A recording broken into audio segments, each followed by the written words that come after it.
We've got the dishonest mixologist with us today.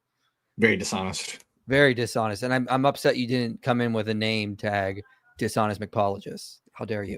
I will say anything to get you to think Christianity is true because I'm very desperate for attention. Very desperate. It's very, very desperate for attention. Yes. You're just here for the money. He's adopted Takia for Christianity. That's right. You're just in this for the money, you dishonest mixologist. We know you're living in your mansion in Malibu with your yachts from all your apologetics money you're getting.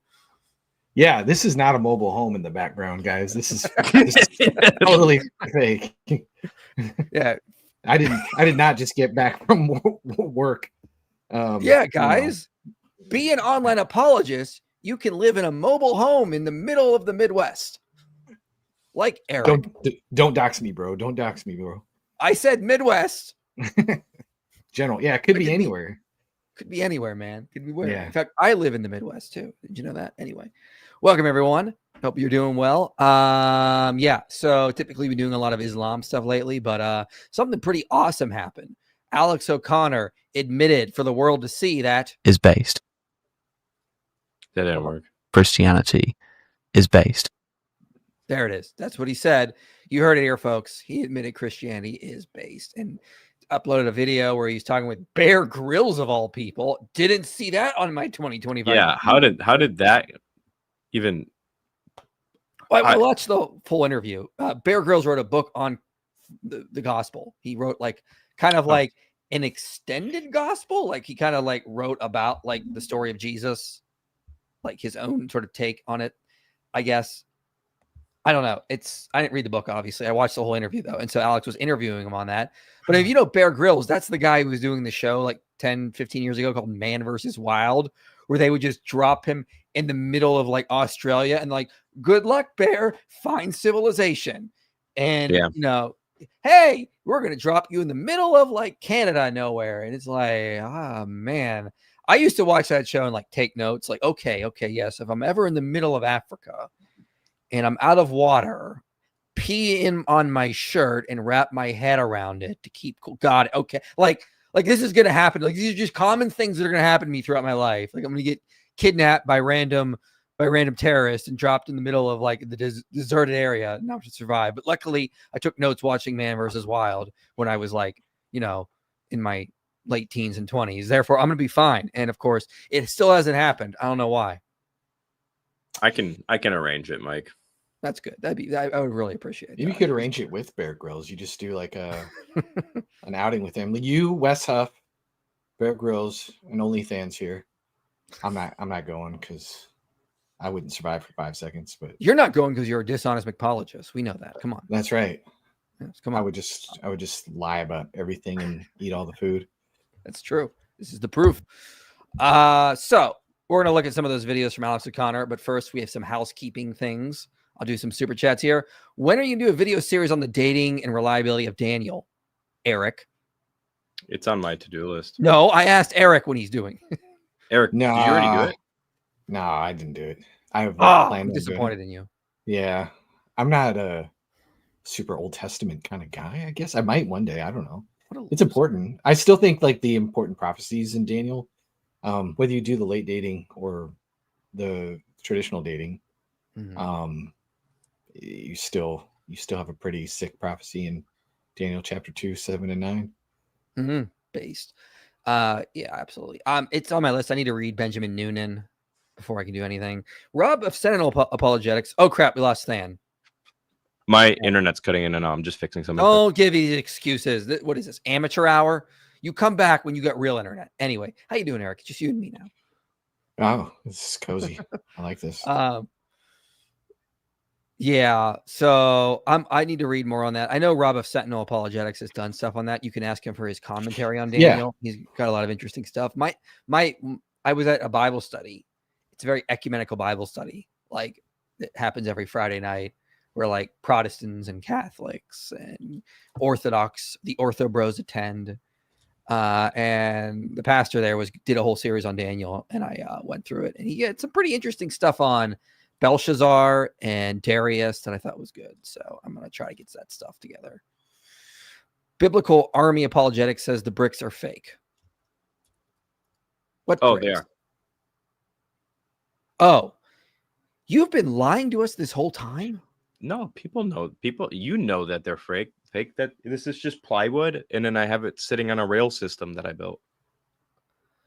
I'm not mad, Than, but I am disappointed in you. Mike, you've been in here.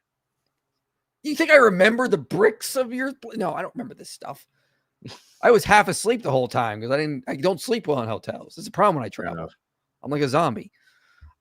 Matt says, I'm back. Do you remember me? I'm the Matt. I had to take a break because I'm broke from all the super chats I keep sending. Well, Matt, the best thing to do now that you're back is to go broke by sending us more super chats. Just this, it's called the circle of life. Okay. And you sow are a seed of faith into the inspiring philosophy. No, don't go broke sending us super chats. Yeah, please don't. Unless you want to. Where's your faith, Matt? You're supposed to claim that harvest in. You listen here, Matt. We need you to keep sowing them seeds here into the inspiring philosophy ministry. Do you not have faith that the Lord is going to give you a blessing of 1,000-fold for your seeds? That's right. Can I get an amen, brothers? Can I get an amen?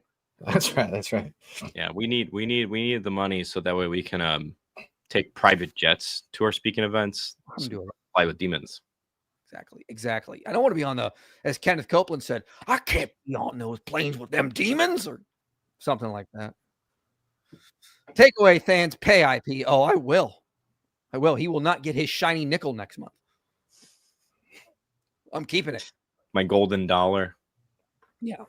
So, for anyone who's interested, just so you know, you guys I got another email this week for book recommendations. Guys, there's a link below. We have book bundles at Logos. Go get those. Stop emailing me asking book recommendations when they're right there, baby. So link is below. You get a free trial, and then you allow Than and I to keep our free membership so we can keep doing it. Yes. Research. So I just use Logos a lot to help me. Literally, just go click the link, sign up for the free trial. You will like Logos. If you want to study the Bible like we do, definitely go check it out. Yeah, I just wrote a script on why the New Testament is anti-slavery, and I actually use them quite a lot for that. So it's pretty helpful. Got some good scripts coming out like that.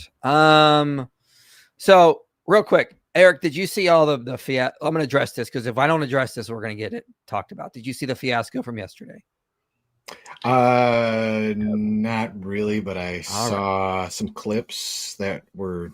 Yeah, I didn't watch the whole stream either. The clips that I saw a clip from what's her name, Hatoon, and I was like, oh, that's rough. So yeah, so I watched like half of the stream. Apparently, it went for 6 hours. I fell asleep. I was like, how are you guys still going, man? Anyway, I'm gonna just address this because the whole thing depressed the hell out of me. Yes, so David Wood, an apostate prophet, did a 6-hour stream basically attacking Sam Shamoon, not without reason.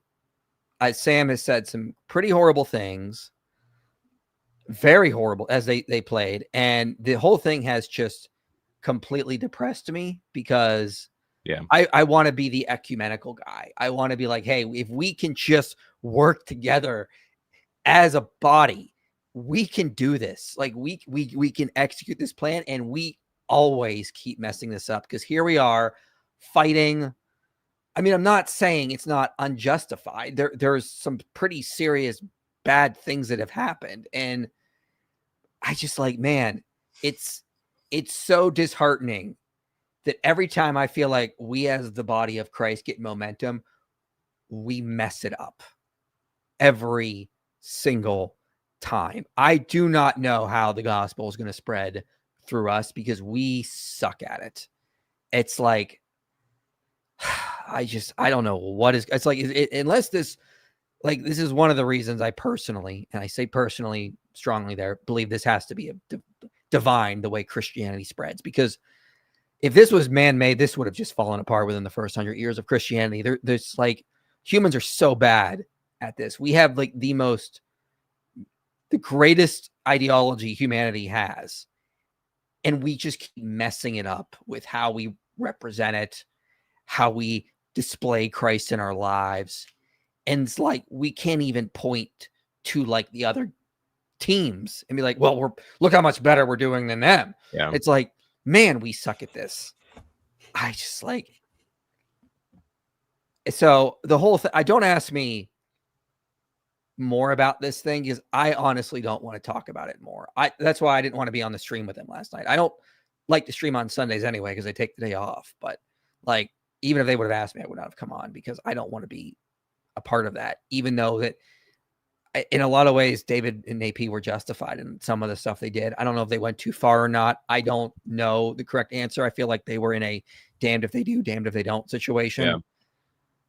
But I mean, like, it's just entirely depressing. I wish everyone could just work together and we could just do this. But man, if we don't have Christ leading this cause, it's never going to work at the end of the day. And it's just, that's why I think it works. That's why I think Christianity spreads and actually does make the world a better place. Not because of anything we do, but because of everything he does. And we are just tools at the end of the day.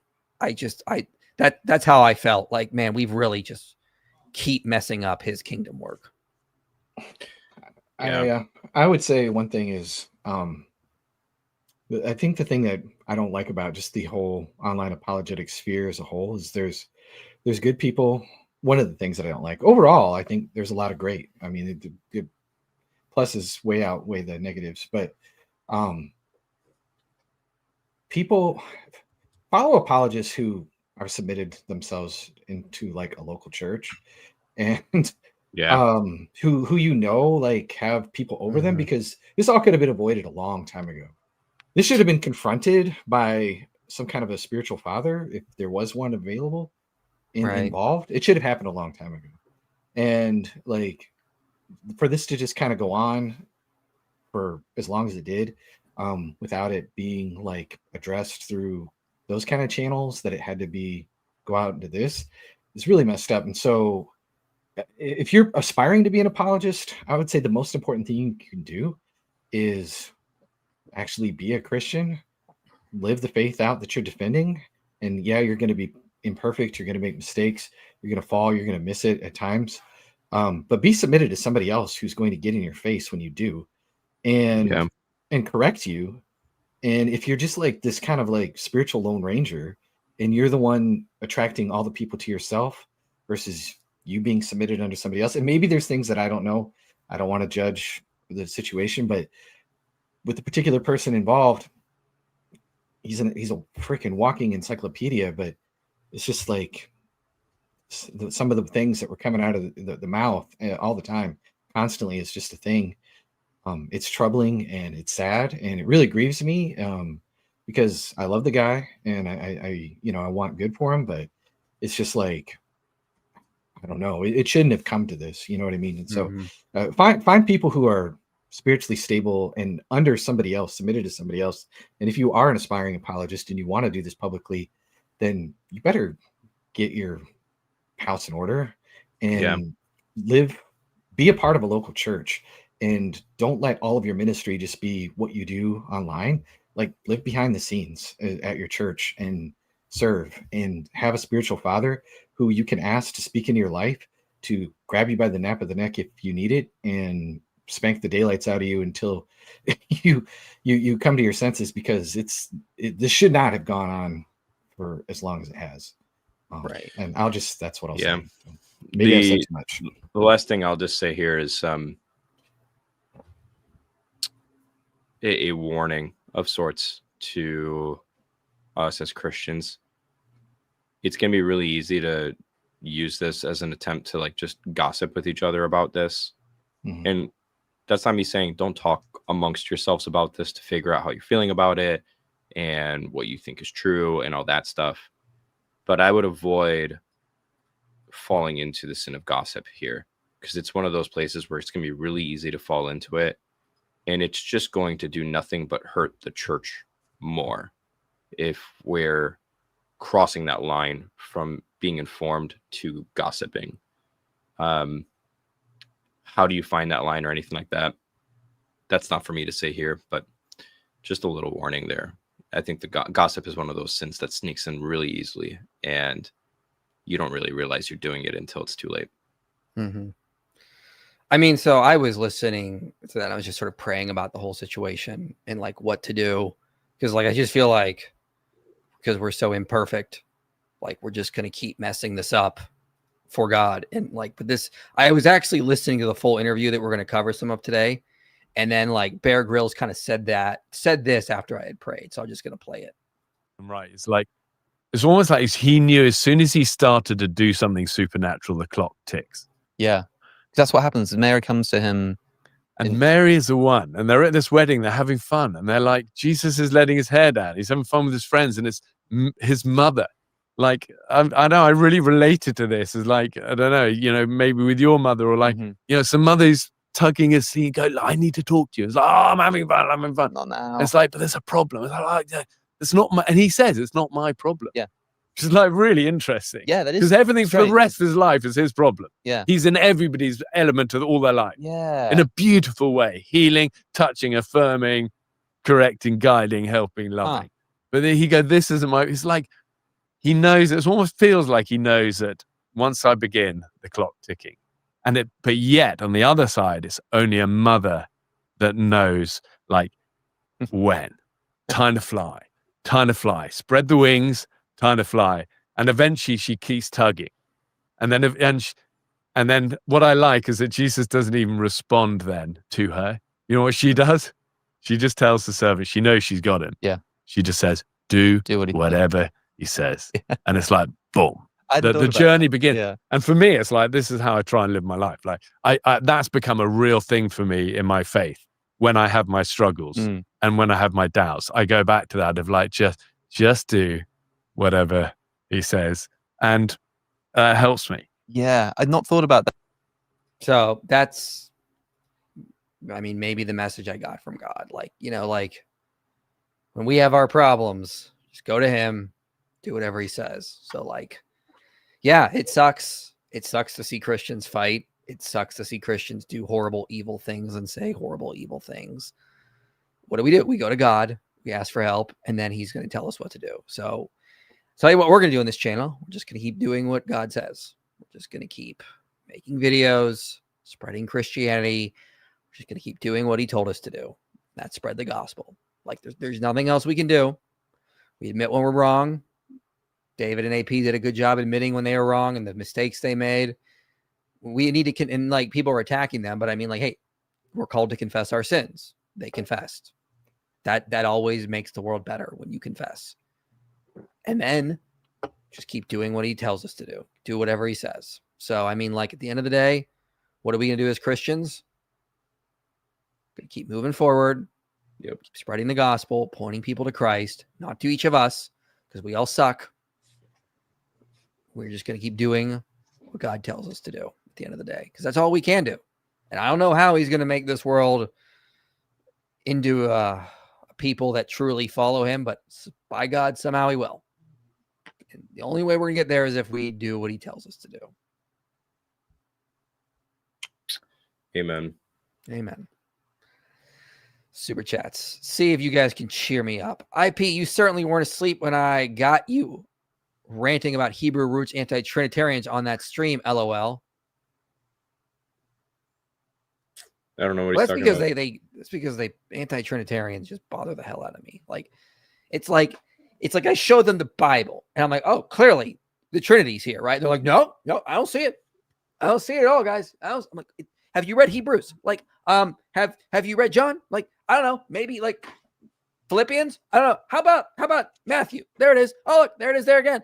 How about Genesis? Oh, I can find it there too. Let's go through the Torah. Like, that's why it bothers me. I'm just like, you got to be kidding me. Like this, it's obviously there. Like, how are you getting it? Like, I don't understand. I actually don't get it. Like, I don't even get the fantasy, the I almost said fantasy, the obsession, maybe, I don't know what to call it, with like atheists, even like joining in on Unitarians to argue for like low Christology and like non-Trinitarian theology. I really don't get it. Like, nope, it almost seems, weird. It feels weird when I'm talking to people sometimes about it. I love when I hear a Unitarian try to explain to me John 1. It's like they're writing fiction. I don't know what else to say. I mean, we're talking about the same group who thinks Revelation teaches that Jesus is black. So I mean, Some of them, yeah. what do you expect? I've heard those Well, he said arguments. Hebrew roots, so he's. I think you mean the I've heard Hebrew those. Israelites. Yeah, I think that's probably what he's referring to. No, Hebrew roots is different. They're the Oh, people who okay. think they're kind of like The white version of it. they think they're Jewish. Yeah. They think they got to keep all the kosher laws and the feasts and that. Oh, that those stuff, people. Yeah. you know. Gotcha. I think videos on the reliability, canonicity of books outside of the Gospels, Old Testament, and Pauline works are underdone. Would you guys tackle that? Yeah, Eric. Wait, books outside of the yeah. Wait, so books outside of the Gospels, Old Testament, and you mean like I think the he's saying Apocrypha? books outside, reliable canonicity of the books outside of the Gospels. Old Testament and Pauline works. So Acts, is that what you want us to do? I think he's saying outside of the Gospels, and then he's trying to say Old Testament and the Pauline works. I mean, Eric's done a bunch of that stuff. He's done some stuff on Second Peter and the pastoral epistles. So check that out, man. Yeah. I have stuff like that I want to do, but That's what I other do. things I'm That's working what I on. do. Why do skeptics argue like Unitarians? It's a good question, man.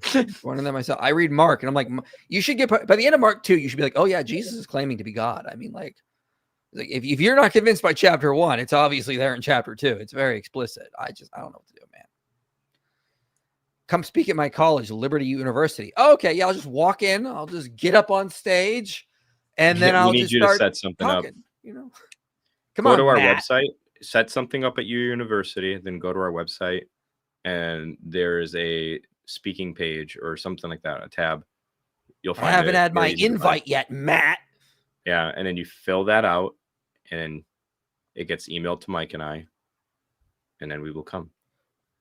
I'm not welcome at Liberty University. No, of course not. We don't invite dishonest mixologists. Yeah. Have you heard about the lady wanting baby formula and about 15 churches rejecting it except for a Catholic church and a mosque? No, I've looked a little bit of that. I'm very skeptical of those kind of claims. I'm not denying it can't happen, but I mean, like,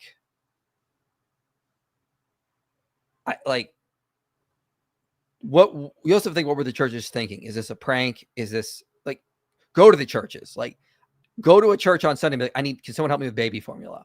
Like if they reject you, then yeah, then never go back to that church again. Like, I don't know what to tell you, but I mean, like, I need to know more before I look into that. Thanks, Mike. Anywho, $2 for Than to jump into the drama. Than, jump. Oh, I hit my mic. Perfect. Yeah. He did a horrible job. Okay. That was not worth the $2. I'm very disappointed in you. Okay. So $2 for I didn't know what he meant by jump into the drama. I think he's talking about the wood and AP and Shimon drama. Don't do that. Yeah. That sounds Mubahala. pretty lame. That's what we just need to do. Is Mubahala would have settled this a long time ago. We should totally Mubahala this. That's how everything works. All right, let me put this video back up. Let's look at Alex talking about how base Christianity is. Look how happy he is while he's doing it too. I know. See, this is what Christianity does to you guys. Look at that. Brings him joy. Christianity is based. Exactly. That's gonna be played too much tonight. Watch. All right, Alex, spill the beans. Tell me about you. Tell me where because you have such a brilliant understanding of all this, much greater than mine. Where does it leave? How do you feel about all of this? Well, thank you. I'm interested in the New Testament from a sort of scholarly perspective. And when did that begin?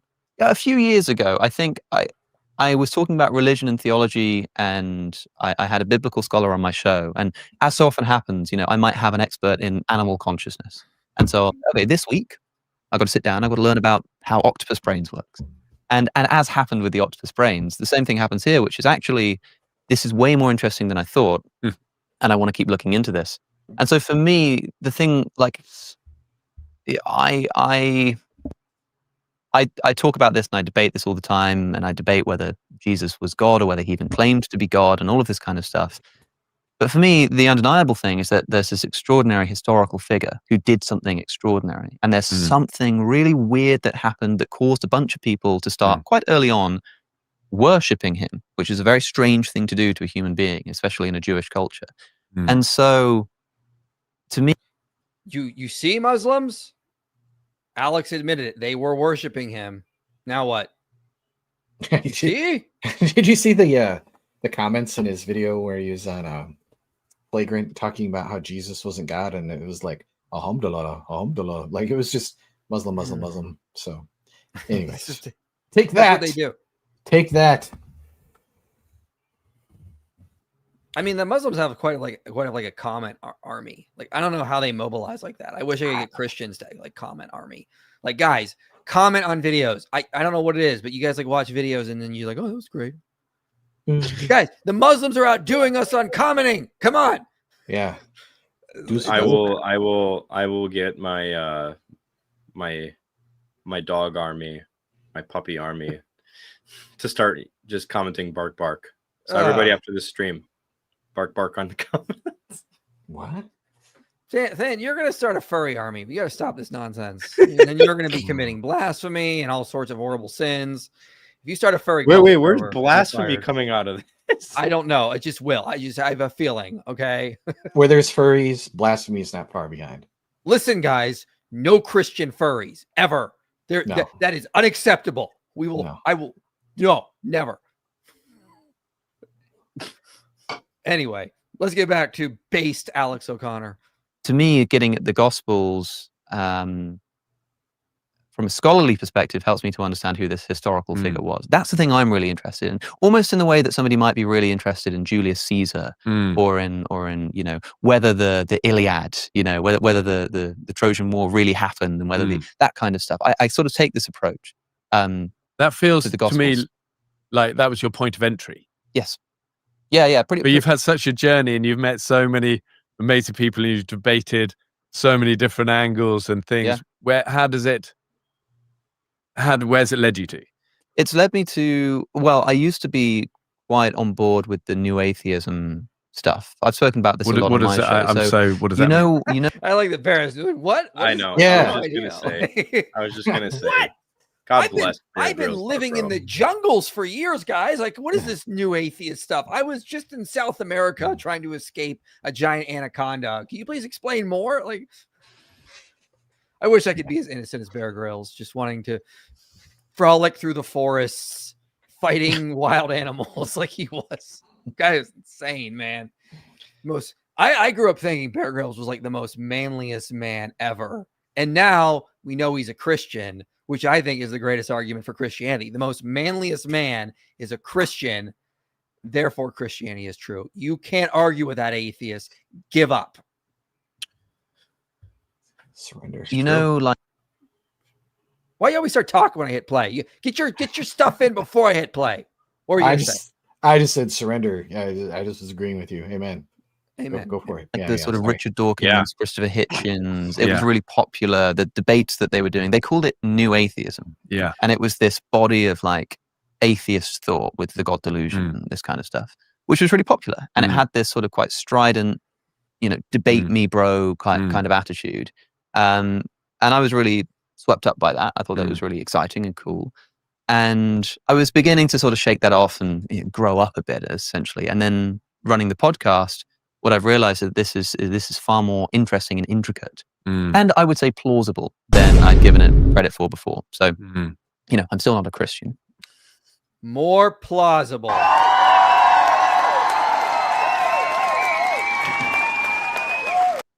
I'm having way too much fun with these.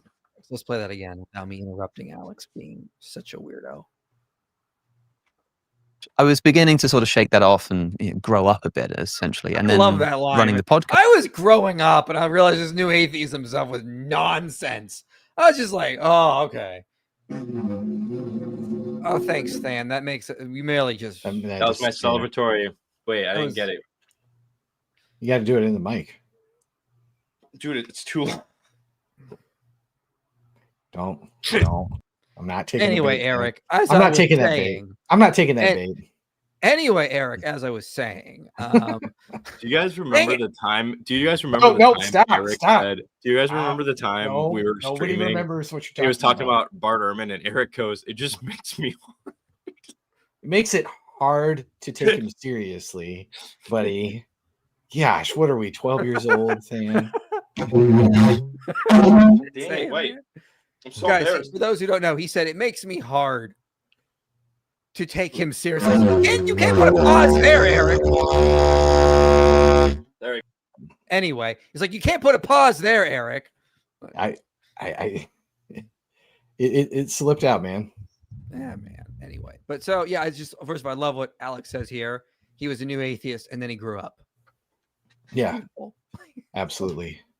Well, you have all these new wannabe, like trying to be the next hitch slapper people, debate me bros all over the internet. Alex is like, yeah, I've grown beyond you. I've noticed like new atheist type channels that have come about more recently, like in the past like 3 to 4 years. They're not gaining the following. No, like channels like Alex did when he came on, or like They Rationality Rules, or like those kind of guys. Like they're not get like popular for a little bit, then they die out. Yeah, it's like some of these atheist channels that are just come up over the past like 3 or 4 years. They're not exploding like new atheist channels were 10 years ago. Like the culture has shifted. I think as a culture, we've realized the new atheists really have nothing to offer. I said it back then, and I'll say it again, is that like their concept was they just run around with a hammer attacking everyone's worldview. Like if worldviews are analogous to statues, they just keep hitting down the statues, but they don't ever set up a statue for people to look at and go, yes, that's what I want to stand on. And people just get tired of that. Okay, we get it. You don't like religion.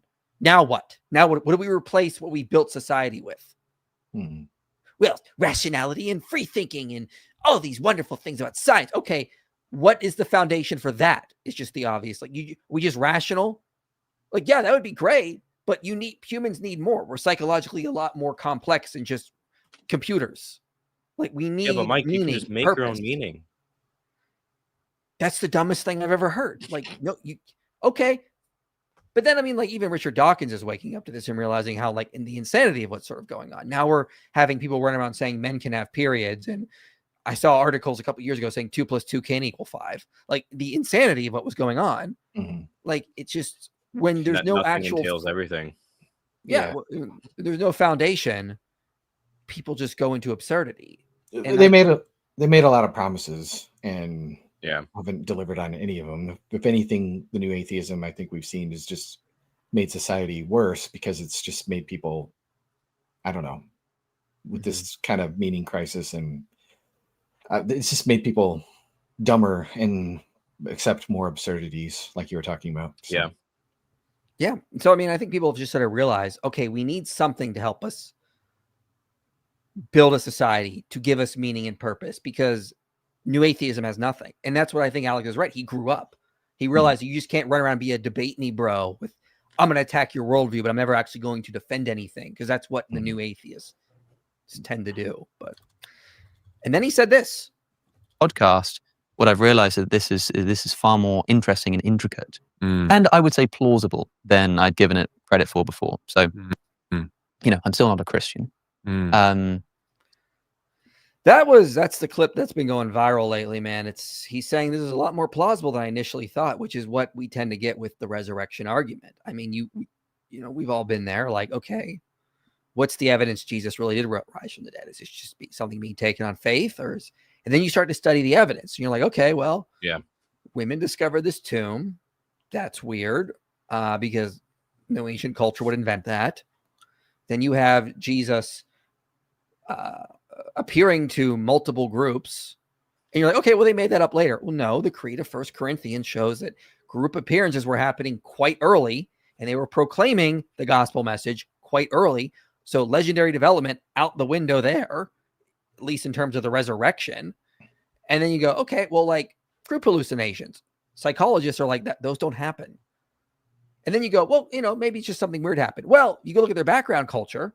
They thought the Messiah was going to be a conquering king. Why did they have hallucinations that convinced them of a dying and rising Messiah who atoned for the sins of the world?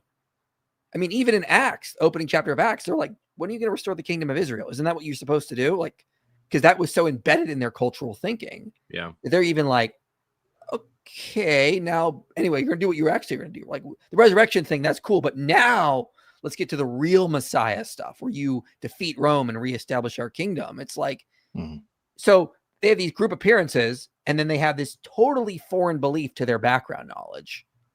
What do we do with that? Like, how do we explain this naturally? And I love what Tim McGrew says about this. He says, quite frankly, bring it, skeptics. Yes, we do think it's more probable that a resurrection happened than that the disciples lied.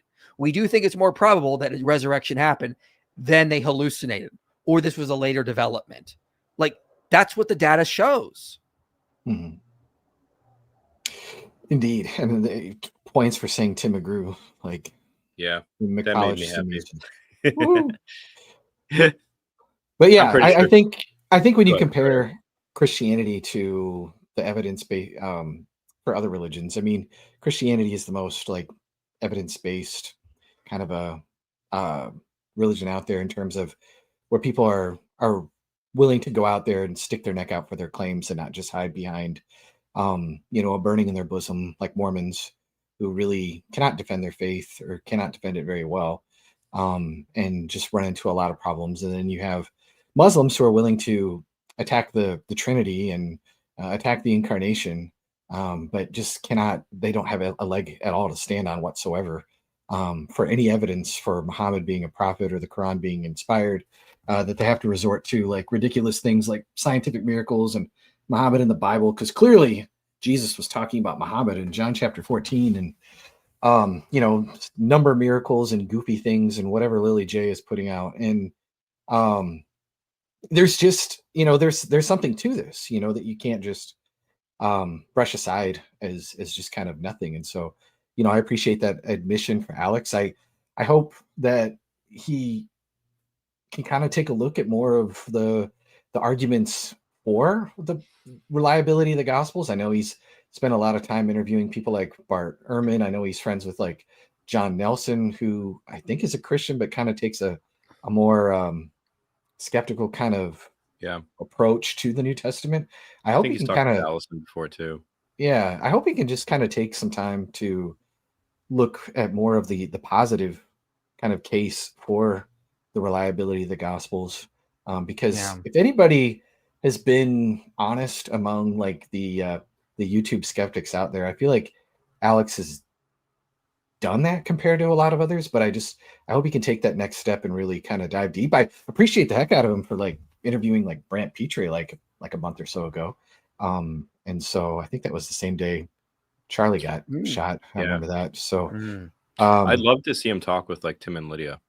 Oh my, I would love to just sit down with Alex for like 6 hours, like in a room and go, okay, let's go through this one step at a time. Like, because we sort of did that at the Bless God Summit. Like we sat around at like a fire after like one night and we literally just talked for like 3 hours.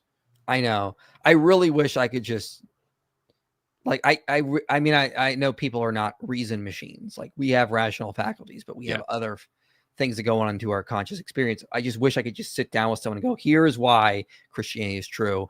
Evidence 1, evidence 2, evidence 3, and just go through them with it. And it's like, we've been debating Muslims on this channel every Thursday. Like we've got some guys like Hamid, for example, who I've been praying for every day. Like, he's like, I recognize the Islamic dilemma. I recognize this is a problem.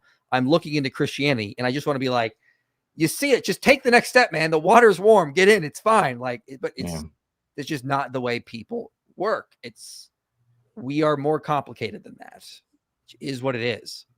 But I mean, like, it seems like I just really pray Alex does keep going in that direction, because I think he could have a powerful testimony. I'd love to have him in the kingdom. Just even if he became a Christian and just disappeared and became a monk, like, great, but you're there. Like, that's all I want. Yeah. I don't want him to become a useful, like, I don't want to turn him into like what Muslims do with people. Like, now you're converted, you have to be a Lily J and go out and do all this stuff for us. No, like, if like someone converts and they just like, I want to just live my life, raise a family, go be a monk. Okay, fine. Like, I'll take the bullets. Awesome. Amped Grognik. Oh, what's up, bro? He's Amped Grognak. He's one of the cool dudes from our Discord server. Based. The Father, Son, and Holy Spirit Muhammad are actually 3 software devices that coded the simulation we live in, and they will come back to code the next. I'm going to take back what I said. No, I'm not based. What the heck was that, man? He's just memeing, dude. I kid. The problem is when people have knowledge without love, they are nothing more than a clanging cymbal making noise to prove they are right. That is well said, Pastor Beautiful. Tony. Yes. One of the biggest dangers of apologetics, for sure. Mm-hmm. Been seeing a lot of atheists teaming up with Muslims to attack the Trinity. Anyways, Windstream and WinReal short yesterday fan based. Yeah. Thank you. They love to attack the Trinity, man. Based.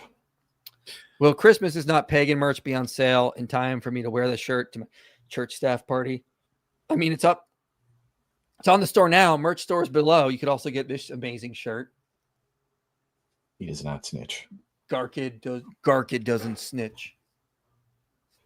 Because we all know the Sahih Muslim says that the last hour will not come until the Muslims fight the Jews, and they will kill the Jews till the Jews run and hide behind rocks and trees, and they will cry out and say, "Oh, Muslim, there's a Jew behind me. Come and kill him," except the Garkid tree, for it is the tree of the Jew. And Garkid doesn't snitch. It's pretty based, Garkid. So yeah, the Christmas is not pagan is already up on the store. You can get it now, man. Just go. Are we doing a new design this year or no? No. Okay.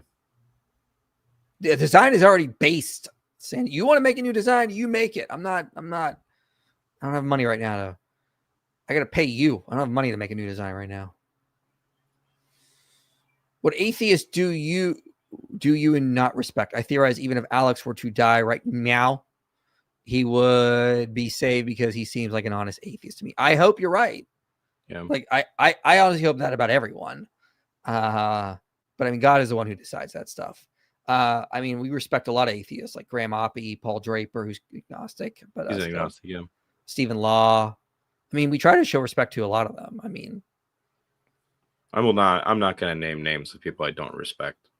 Yeah, exactly. If Alex converts to Christianity, it would break the internet and convert thousands. Please tell me you're trying to have another conversation with him, IP. I am always trying to have a conversation with Alex. Yes. I am always trying to do that, man. Yep. There was talks of I'll just to keep things not public. There's a third party that was trying to set up a debate with me and Alex. So, but I don't know if it'll happen. No, I heard he's not doing debates right now. He's taking a break to focus on his content and gotcha more. So pretty sad. But if he wanted to talk, I would jump on the opportunity. Yes. Why do Muslims often give funky old ages for Aisha? Wow. Because real simple, Mario. They're desperate. It's not hard to figure that one out. They are desperate because they know the conundrum they are in. Rebecca was 3. Who you see? Yeah, that's all you got to say. Mm-hmm. Anyway, but yeah, Rebecca was 3. Speaking of debates, I will be in Nashville this Saturday and Sunday at DebateCon 6.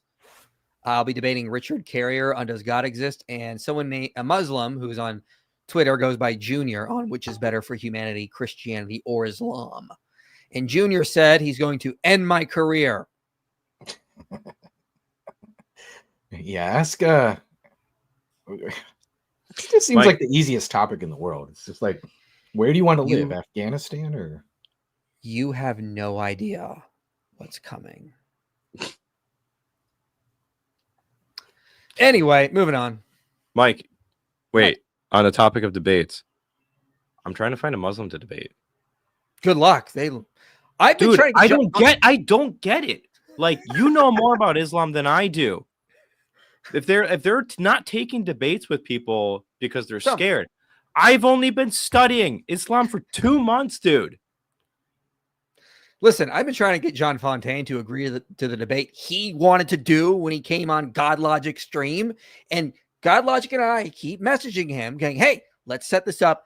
Radio silence, dude. You have the easiest job ever. You have a kuffar who knows nothing about Islam. Come debate me, dude. I'm fine trying to find somebody. And jeez, dude. Diener Liban. Sorry, I'm actually a little frustrated about it. Ortho Ducklips won't debate you. I'm good. So here's the thing. I asked him to debate me at DebateCon, and he said, "No, I can't come." I was like, "Okay, fine. All right, let me think. I got something for January. I'm trying not to do anything for the December. I already had something for October or so. The next time I'm going to do is February. So I tried to get him to go to Gospel Truth Conference. He said no. So I just told Gospel Truth to set it up around then. So I'm debating him on is Muhammad in the Bible around that time. Oof. Yeah. Yeah, what a silly thing to defend. It's going to be fun. We'll just say the least. IP, you plan any more meta ethics content? I've been looking into hierarchical continuity of normativity as relating to moral phenomena. It all seems to point to God as the moral phenomena normative.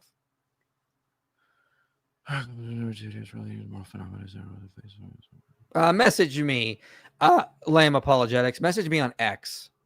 Tell me more right now. If you don't do it right now, I'm not gonna remember. So he's in our Discord server too. Do it now. Do it now.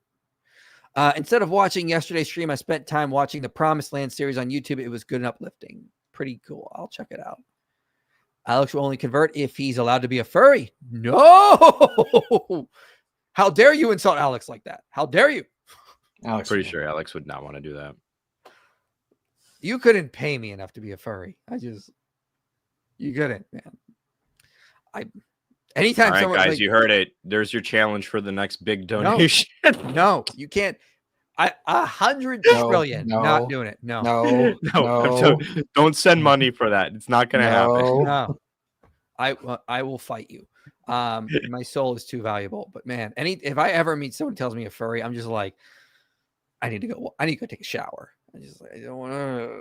I used to work with a furry at a call center like 10 years ago. He had his tail sticking out sometimes. He didn't dress full furry. He showed up to work like that? He showed up. No. He didn't dress full furry, but he had his tail. He admitted he was a furry, and he also a few days he brought his head, like his the head he would put over, and he was in the military at one point. This is why I don't leave my house, ladies and gentlemen. There were people out there. They're outside of my walls. I was his boss. I don't want to see them. It was very difficult to be his boss. He was a nice guy, weirdly enough, though. But at the same time, I was constantly judging him. I'm sure they're very nice. I'm sure there's a lot of very nice people that are in that. But yeah, we are. I get really creeped out with that kind of, like, if I saw somebody like any sort of like weird thing that I know is like sexual, I'm just like, keep it to yourself, man. I don't need you to bring that out here, man. Anyway. Did Fan learn to speak really fast after that one debate with the speed talking Muslim on Big John's stream the other day?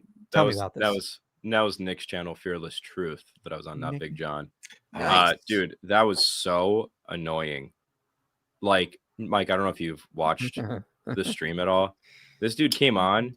I would ask a simple question, and then he would spend like straight up like 40 seconds, and he would say like upwards towards like 500 words in those 40 seconds. Yeah.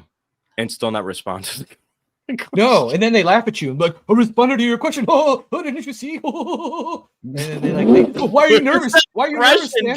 Why are you so nervous, Stan? Why are you so nervous? You can't handle me. I'm so strong, you see? Like I despise.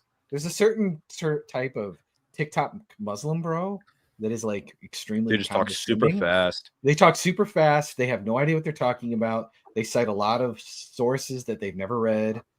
And they just come out with a lot of confidence, but they have zero. And they'll just spin anything you say. Like in that conversation, he was literally just quoting one scholar for his view. And then I'm like, okay, here's my critical commentary I'm citing.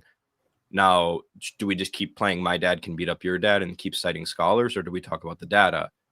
And then it turned into a whole, oh, so you're saying we can't actually cite scholars? Like, what? I can't even talk that fast, dude. Like, and I have ADHD. Yeah.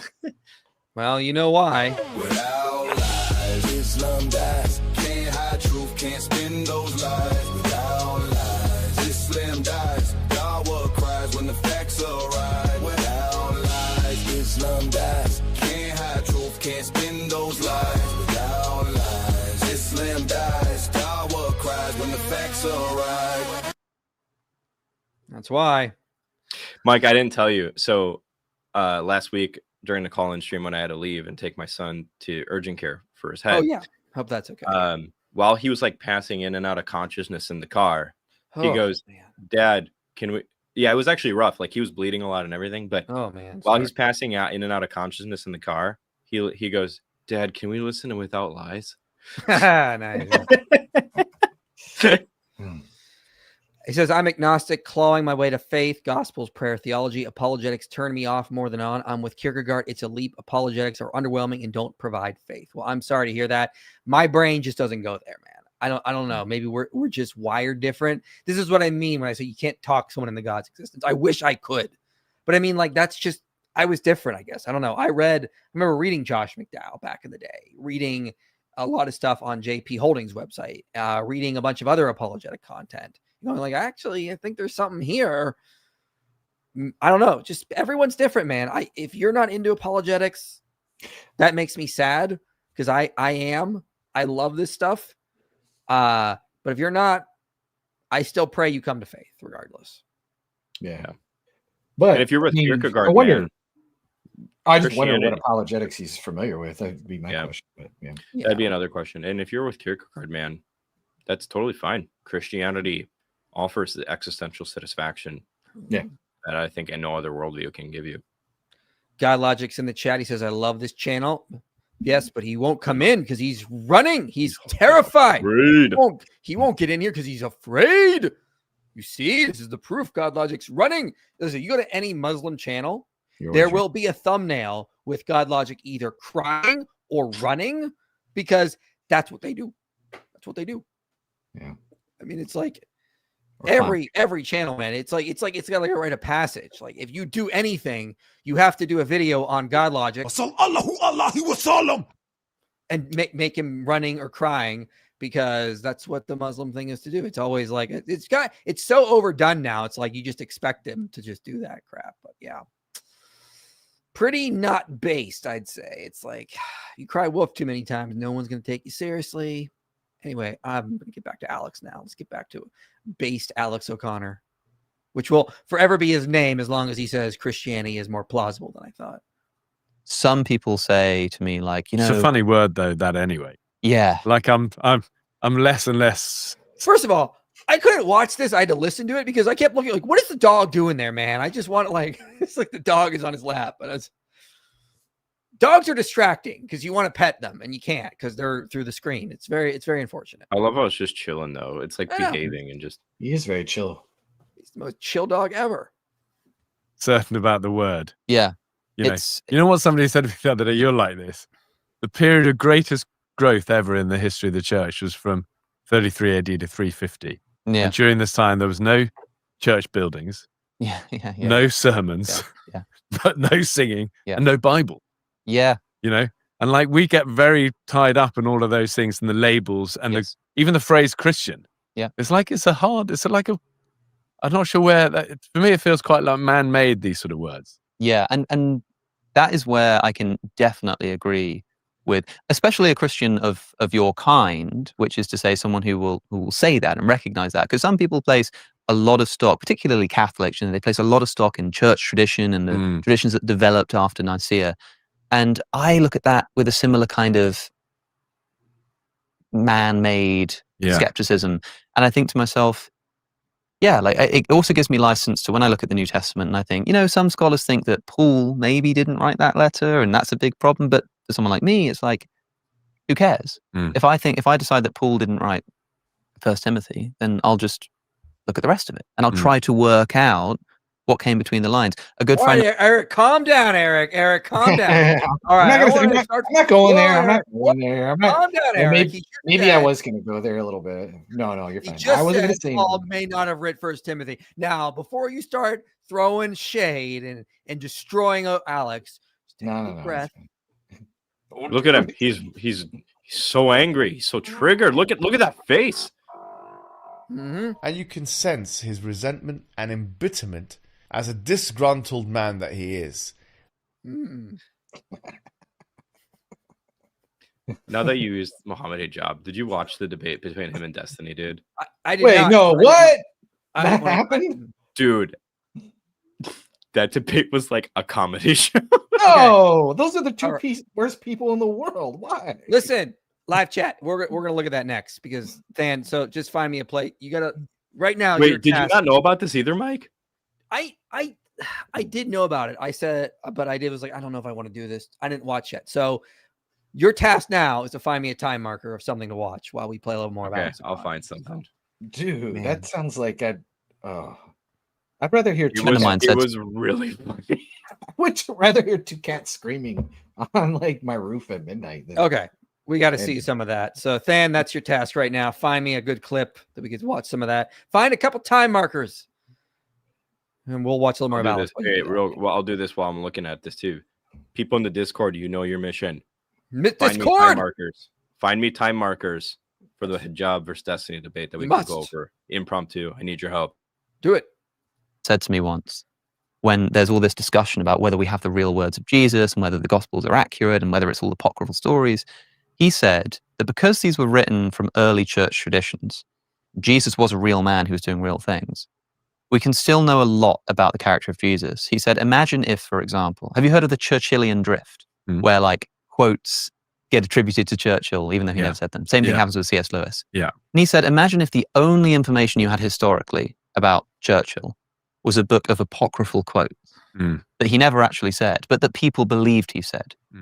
You'd still get a pretty good picture of the kind of person Winston Churchill That's was. worst case scenario. You still get a Exactly. pretty good. You're still getting an image. And so I'm really interested in the scholarly stuff and like, well, did Jesus really say that? Was this an interpolation? Blah, blah, blah. Is this a translation thing? But the thing that's most fascinating to me below all of that is like, who was this guy and what was he doing to cause all of this? Even if it's a bunch of confusion and confused timelines, and even if some stories got in there that shouldn't have got in there, the fact that this scramble to write all of this down and turn it into even with the drift. Exactly, it's still I think you would interesting. I think Alex makes a really good point I've not thought of. Like, could you imagine if like everything we knew about him was apocrypha? We'd still get a pretty good picture. Like you get a pretty good picture of Churchill from writings that are not actually his. Like this is what kind of drives me crazy about like critical scholarship, is that like they come to the Gospels with like this hyper skepticism that we all know is irrational. Like it's just there's no reason for it. But like even with that, like they discount so much good historical information there. Like we've gone through the end design coincidence that they don't even consider. We've gone through the historical criteria where we see dissimilarity or embarrassment or historical congruence or plausibility, all these criteria being met. And we go like to give an example, like I'm doing a script right now on why we know during his lifetime, Jesus predicted his death and resurrection. Like it's not something made up after his death. And you'll read Maurice Casey and he's like, yeah, there's a lot of evidence here because like Jesus keeps saying it in these settings where they have to admit embarrassing things, like Peter getting rebuked by Jesus and being called Satan. And then he calls himself Son of Man, which the early church didn't use as a title for Jesus. So within the Jesus predicting his death and resurrection, you now have criterion of embarrassment, criterion of dissimilarity. If you look at the account in Matthew, scholars have noted that it has a lot of Semitisms in it. So now it meets historical congruence. And you have multiple attestation because that's not coming from Mark. Matthew has another source, but it's still affirming the same prediction and the rebuke from Peter. So you have like multiple attestation, historical congruence, dissimilarity, and embarrassment all there. It's like, yeah, Jesus did predict his death and resurrection. But then you need to ask is, why is he predicting a resurrection? That's not what the Jews were thinking, that there was going to be a resurrection ahead of time before the general resurrection. Like, who was this guy who was making these kinds of claims?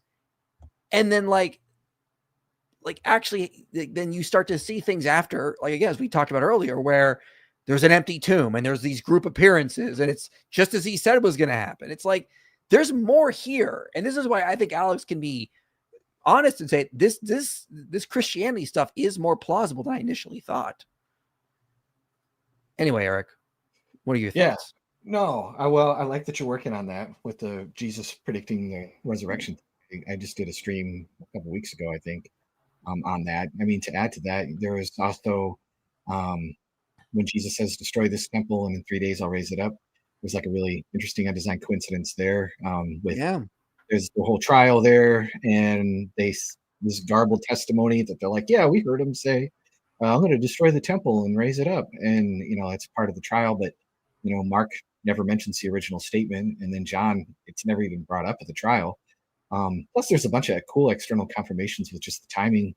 When they say like, took us 48 years to build this temple. Well, we know from Josephus, like that's actually, we can kind of time the date of Jesus actually said that. And so, yeah, there's definitely a lot there. And I think that I think the hyper-skepticism honestly just comes from a lot of anti-supernaturalism, to be honest. I think people live in a world where they kind of have certain blinders on, or they're just unaware of the way that God still does work in today's through miraculous ways and different things like that. And so that's one of the things that I've been kind of trying to always include more as part of my apologetic, is just how God does certain things, not just like 2,000 years ago, reportedly, allegedly, but that he's doing things today, and just kind of leaning on some of the work that Craig Keener and others have done. I know you've had Caleb Jackson on the show, not that, in the last year or so.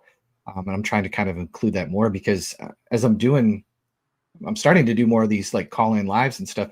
And I find that constantly comes up with like the skeptics that I speak to, is just like, well, yeah, I see that you have all this like interesting historical evidence. But I just kind of have a hard time swallowing the supernatural. And it's just pointing to like, no, actually God does work today. And I can give you several testimonies of like medically documented impossible things that have happened. And yeah, so I think that's something that's maybe underutilized. Anyways, I might be kind of rambling in a stream of consciousness there, but no, you're good. You're good. Yeah, it's something that I'd like to see more, because I just think maybe that's the barrier, that's the prejudice. I mean, Bart Ehrman even said on his debate with Justin Bass a few years ago, he's like, yeah, I don't think God can break the laws of physics any more than he could break the laws of mathematics, which is a stupid and unphilosophical thing to say. But at the same time, it points out that like there is a bias to the way that some of these guys do look at the text. I'm not saying that's always the case with everybody, but it just kind of comes down to, and maybe this is something with Alex, I don't know, where there's just kind of this anti-supernaturalism that kind of is like, well, I just don't see that. That was my biggest hang up as a skeptic, reading the Gospels for the first time and just being like, well, wow, the Sermon on the Mount is this amazing teaching of Jesus, and Jesus is just this compelling character. But then like he's healing the sick, and surely that's got to be like embellished and legendary and different things like that. And so I can sympathize with that kind of attitude. But anyways, I just wonder if it's something that we should talk about more. I happen to know of in the background of somebody who is like a very philosophical kind of atheist or agnostic, I should say, who's really smart, but like they haven't really looked into the gospel arguments for the gospels yet. But yet they do find like some of the arguments from miracles to be like really, really kind of compelling. And so anyways, I could go on and on about that, but I just wonder if that's something that we don't utilize enough. Maybe Alex could have Craig Keener on. That would be an interesting show. Yeah, that would be interesting. Yeah. I'd love to see him talk about modern miracles. Yeah. But Alex goes where Alex goes. He follows the wind in terms of who he's going to interview and bring on. You never know what's going to happen next. You never know. Like I never would have yeah, he's obviously going to get Bear Grylls on there. I mean, that's like, wait, what's going on? Like, Mike, I messaged you the link for the debate. Where? Slack. Oh my gosh. All right. I will get that up in a second here. Let's go to some super chats, and then do just we have time? The debates, it's like constant back and forth 5-minute statements, basically. Yeah. Real quick, just to add what Alex is saying here, so what Eric is saying here. If you check out the series we have on this channel, the reliability of the Gospels, like just go through this, man. Like there's so much here. And this is just a super cut at the end. It's 6 hours. So all in all, the 15 videos together, about 6 hours of just data supporting the reliability of the Gospels. I mean, there's so much data to go through. And there's more. I'm doing even more on this, Yeah. Let's get to the super chats and then we'll do that. Paulo Gia's attempt to invent a plausible alternative to the resurrection was the final nail in the coffin for me. This is the best they have. No, he's saying that this was he's saying that Paulo Gia's response is really bad. Okay. Yeah. I cringed for a second, and then I was like, wait a second. Oh, yeah. No, that's not the best that they have, but that is It's what they want to say is the best, even though it's But hey, not. I'm really glad Apologia led you to Christianity. no. Base. Now, Michael Jones is He'll clip that. going to Watch. suffering through some severe cognitive dissonance of his own. The proof. Yeah, but Mike, you completely obliterated his worldview. Who is this? What is this about? What is this about? Yeah, of course I did. Yep. Anyway, is the claim an eclipse happened during the crucifixion true? Used to believe it, but lunar eclipses don't happen during the day. No. Well, I mean, there is some evidence that there was one that was happening. Plus, there's evidence of an earthquake happening in 3380 as well. So that's in the geological record. But yeah, there is evidence of a lunar eclipse happening in 3380. So you have two odd events lining up. I should do a video on that. The two things. Yeah. My friends, I just read about Muhammad and the booty bandits of Al-Zut. Seriously though, imagine having to defend a hadith so insane, bro. That one really gets to them. The way they defend it is they try to say it was the night of the jinn, and the jinn were crowding him, not riding him, which kind of makes it sound like Muhammad was getting possessed by a bunch of jinn, which doesn't sound any better. It's the new Islamic dilemma. Was he possessed or just gay? Dude. There you go. Logic, if you're still watching, that should be your next stream. God Logic. We got a new Where Islamic you at? dilemma for you. What's up? Disaster gay. My The gosh. soup dilemma. Coley's here. We should get him on the channel soon. Islam has the most He's on evidence Thursday with us. based. Islam has the most evidence if circular reasoning counts as documentation. That's true, Coley. I didn't think of it like that. You really have convinced me Islam is true. Alhamdulillah. Yes. Sorry, Inshallah. if I count in circular reasoning, all of it makes sense. Totally. Yeah. Thank you for having an IQ over 12. I watched a YouTube video on Bible archaeology and had to read comments from old people, Reddit atheists, and momos. You're welcome. I'm glad my IQ. I love the for old people. I'll have you know my IQ is a solid 13. That'll be clipped now. Just I say these things and I'm like, great. There's a clip right there. You see, because there's no jokes in Islam. Everything has to be serious. When we make videos on the authorship of the New Testament letters, I don't have to. My man Eric right here already did that. And I send people his videos. In your face, Dan McClellan. All you said was a bunch of condescending, I'm a scholar and you're not rebuttal. So, yeah. The Muslim age change for Aisha has always been weird for me because I'm like, they literally have her admitting herself in her own words. What are their sources?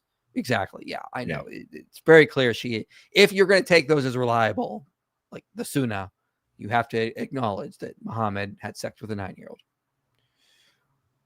Or you can throw it all out and then just stop using the Sunnah, be a Chrononius, which then you still got to go around Surah 65:4, which is even worse. I mean, but no good. There's another dilemma. That's right. That's true. There's too many. Do you defend child marriage with the Sunnah or do you defend child marriage with the Quran only? Which do you pick? I don't understand. What response to give to the problem of suffering as science has shown that animals have been suffering for millions of years before humans came along? See my video, The Problem of Suffering, a Christian Response. I address animal suffering there. Basically, in a nutshell, if animal suffering is so bad, the animal shouldn't exist, go wipe out the rainforest. Go wipe out all animals. Why are you not doing that? If you're not, that tells you the intrinsic goodness of life is always better than the intrinsic badness of suffering. And that means life has value, and that value should exist, even if there is suffering involved. But check out that video for a more detailed explanation. We've done streams on this topic too. So, yeah. Alex doesn't want to give up urinating on one another. That's what Muhammad Ajab said.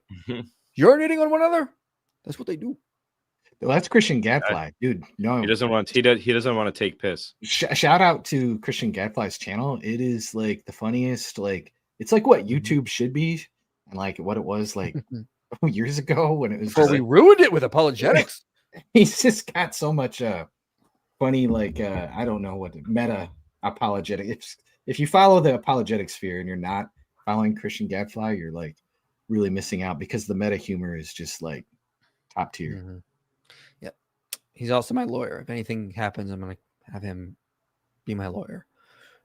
Mike, Eric has a tail and it's not clip-on. Better not. Only a You know, clip Mike, would keep a Mike, waste you got. of I a mean, chance. Eric, you got to stand up and turn around now. Yeah. Let's see the tail. If he has a tail, that means he's a witch. We have to burn him. I'm not going to flex the cheeks for you guys right now. I'm sorry. The gay think you demon won't. didn't take him over yet. Yeah. IP, you've worn rabbit ears. You're one paw in. That's just the proof. Yes. This is the proof. You're one paw. Oh, furry Mike. Gross. Didn't Richard Carrier use Bayesian to disprove Jesus' existence? Oh my god, I'm so sick of. He Sorry, I got tried. triggered. All right. I Yeah, got- go I got ahead. triggered. Than. Yeah, Than, do it. I get this all the time. Okay. Well, you can't use Bayes' theorem because people use Bayes' theorem to prove different things that contradict each other. Guess what? Fine. Don't use deductive logic. Don't use abductive reasoning. Don't use inductive reasoning because everybody gets to use that to come to faulty conclusions. Logic has tools in it that are safety cones. We know what those are, logical fallacies. Guess what we also have when it comes to Bayes' theorem? The same exact thing. So if you think that the objection that Bayes' theorem was used by Richard Carrier to disprove the existence of Jesus is a reason why I shouldn't use Bayes anymore, fine, then you shouldn't use inductive, abductive, or deductive logic anymore.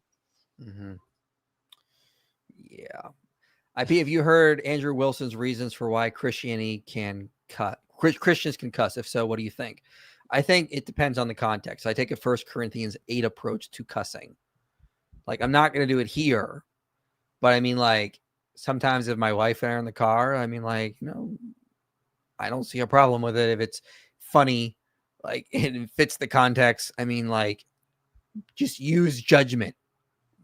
Don't do. There's 3 places you should never cuss. Okay, at church, your grandma's house, and Chick-fil-A, because those are Lord's waffle fries. Okay. For me, More Than a Carpenter is a gospel track. Yeah, I mean, totally agree. It's a good book for a young person who has never looked at that kind of stuff, and that's like they're getting their feet wet. That's the book. Get your feet wet. I'm not saying I agree with everything in there, but it's good for someone who's not heard of that stuff before. Baldwin says, God logic, stop running. What's the Injil? Yes, God logic is not in here telling us what the Injil is. This means he is running. He is running from the powerful dawa of this dishonest McPologist here. That's right. See, this is the proof. God logic, stop running from this dishonest McPologist. We know you're afraid. We have to put you in another thumbnail of you running with crying, with tears coming out of your eyes. Clown makeup. Clown makeup. Yeah, that's the other thing. Clown makeup. I think at the Dawa meeting, like, okay, all right, listen, you, inshallah, you want to become a Dawa, bro. Okay, for step 1, God logic's got to be in every thumbnail. As a clown, as crying, as running. This is the proof. This is the proof of Dawa right here. Ladies. That's right. That's right. So, all right. Did you find the video? What timestamp am I going to for this? Well, like I said, they're like little 5-minute like statements. So like we could start at like 3:45 if you want to. Eric, 3:40. You got to get going.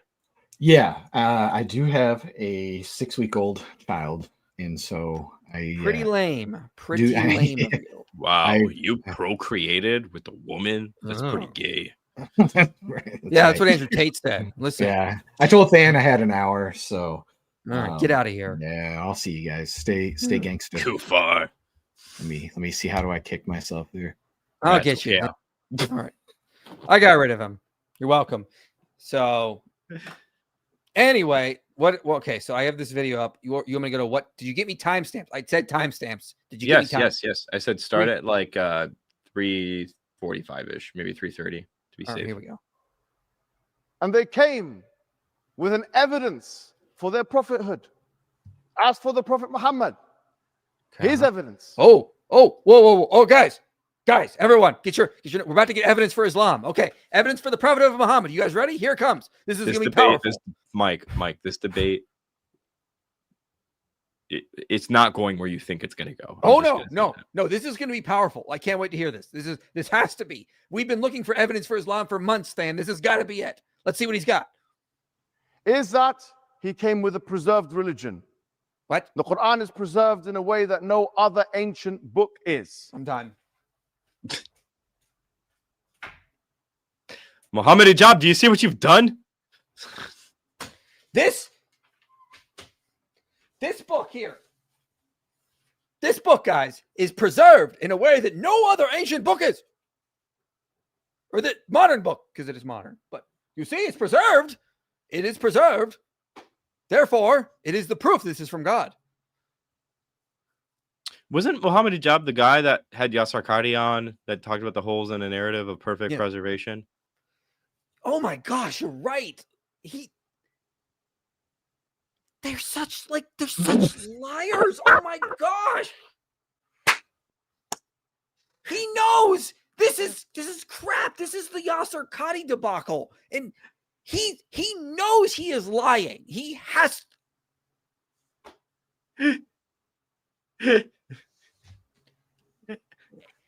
Avery, if you're still watching, get in here, man. I need something. Seriously. I need something, man. Somebody come help. I didn't even realize that. I did not put that together until just now. Yeah. I mean, this is the first time I'm watching this. Yeah. He knows it's not preserved. We have how many Qurans? I need to get a bunch of Qurans so I can just hold them up. Oh, here's the Kalun. Here's the Hafs. Here's the Warsh. I mean, look, I want to do that too. I want to do that too. I'm actually going to do that right now.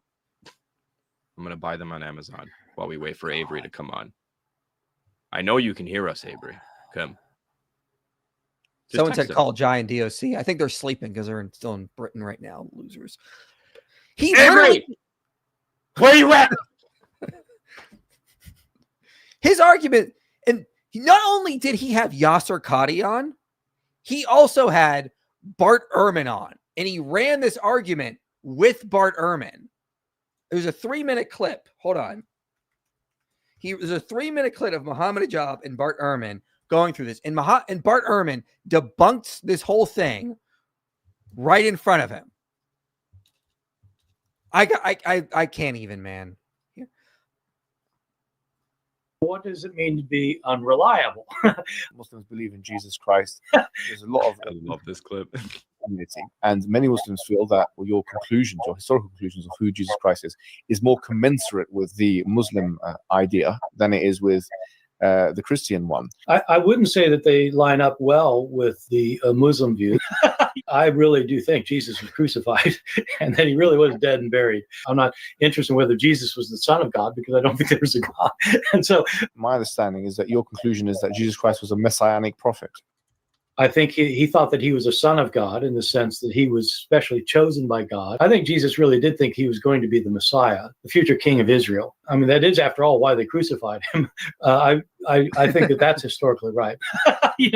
I think that all of these gospel authors, I think all of them think that in some sense, Jesus is God. If you think that the Bible cannot have any mistakes in it, if you're shown a mistake, then you just refuse to admit it's a mistake. You think either it can be reconciled in some way or that there's something we just don't understand about it, or, we have, and in the Quran, it's mentioned if this book was from other than God, they would have found in it many contradictions. If a book is without contradictions, that has no bearing on whether it comes from God or not. I've had phone books that are inerrant, but I certainly don't think God gave them.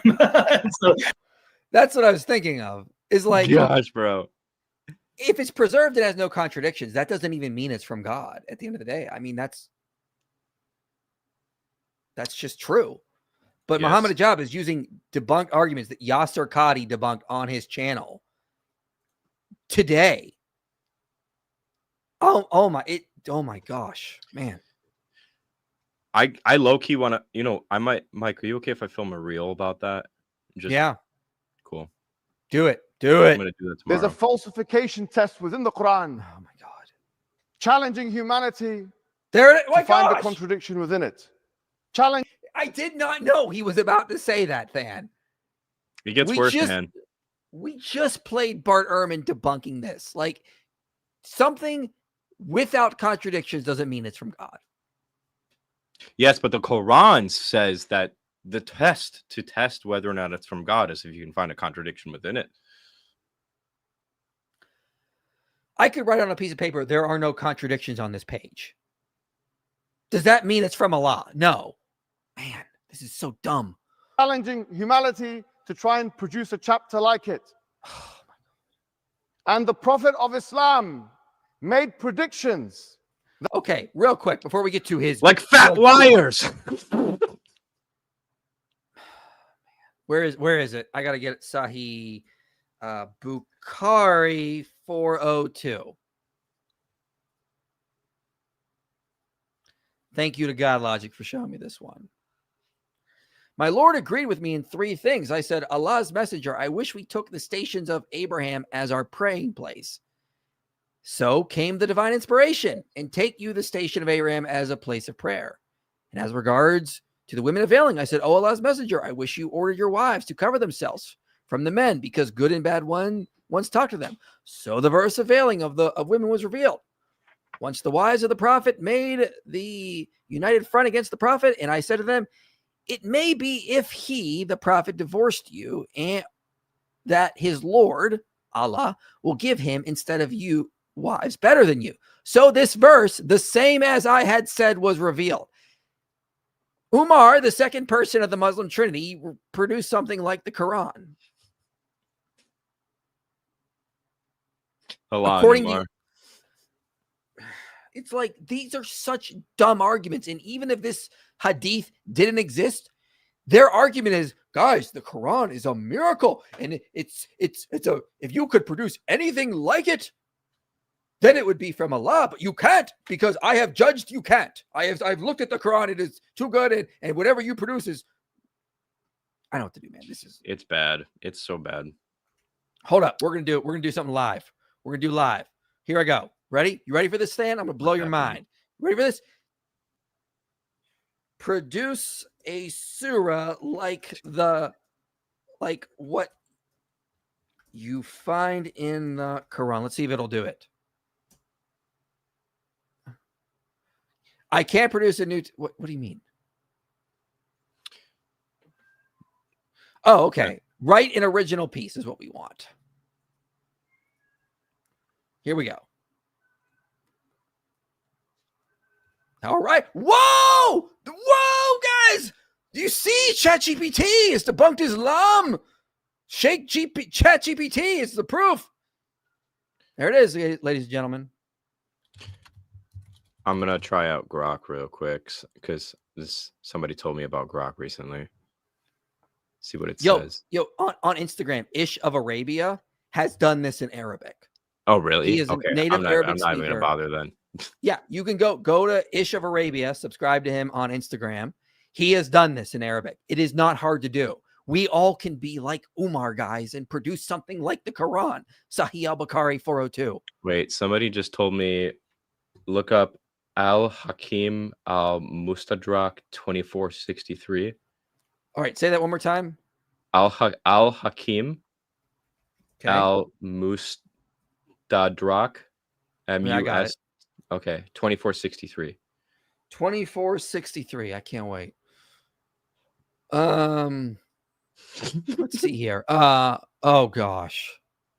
I don't know if I can read this. This is so racist. Well, now I gotta put it on the screen. Can you put it? Okay, a man came to the prophet and said, Messenger of Allah, I am a black man. Guys, I don't know if I can read this. I'm worried I'm gonna get this. Okay, he said that he's got some issue and I have no wealth. If I fight these people and I'm killed, where will I be? The prophet said in paradise. So he fought till he was killed. And the prophet came to him and said, Allah, whoa. That's super racist, man. I'm like, all right, we got to stop doing this random finding a hadith live when we've not looked it up beforehand. I'm sorry, YouTube algorithm overlords. Please do not hurt the channel. We have put that horrible hadith on the screen. I just... What is wrong with this? What's wrong with this religion, man? All right, let's check on Muhammad Ajal. Let's see what other powerful evidence he has. That was so frequent and so precise. So precise were Muhammad's predictions, yes. That no other figure in human history made them. No one, not even Nostradamus, who made a bunch of predictions that were even more precise than the BS coming from the hadith. But anyway. Example, he told us that the Roman Empire and the Persian Empire would both fall to the Muslims. Now, according to Barnaby Rogerson, who is a historian, non-Muslim historian, he said that the similitude of the Arabs at that time taking over the Persian and Roman Empire is the same as Eskimos taking over Russia and America. Imagine what kind of a wild prediction this is. Hey, Than. Yes.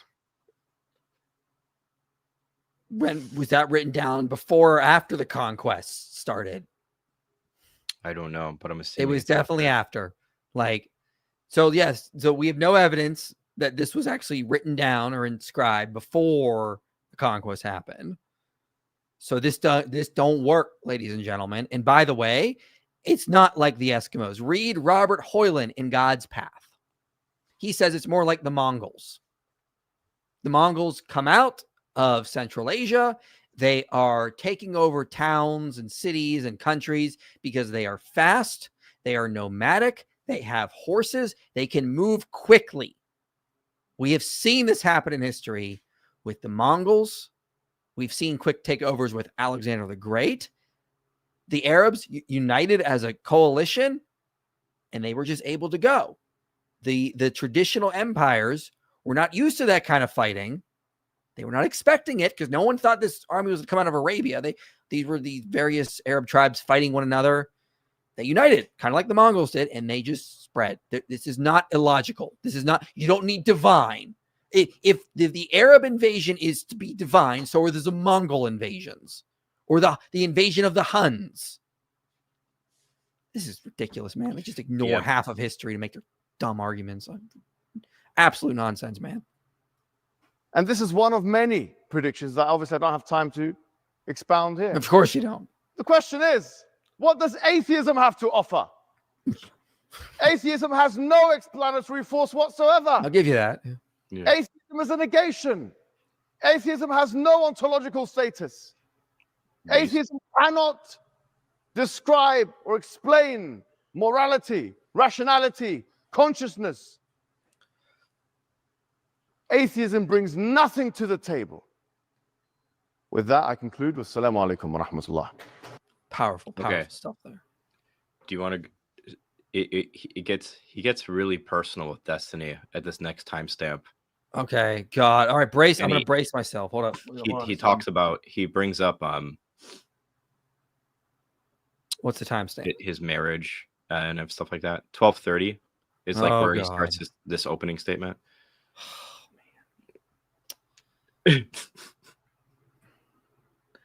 North Africa region. The debate takes a complete different turn, by the way. It has like nothing to do with evidence at this point, by the way. So, okay.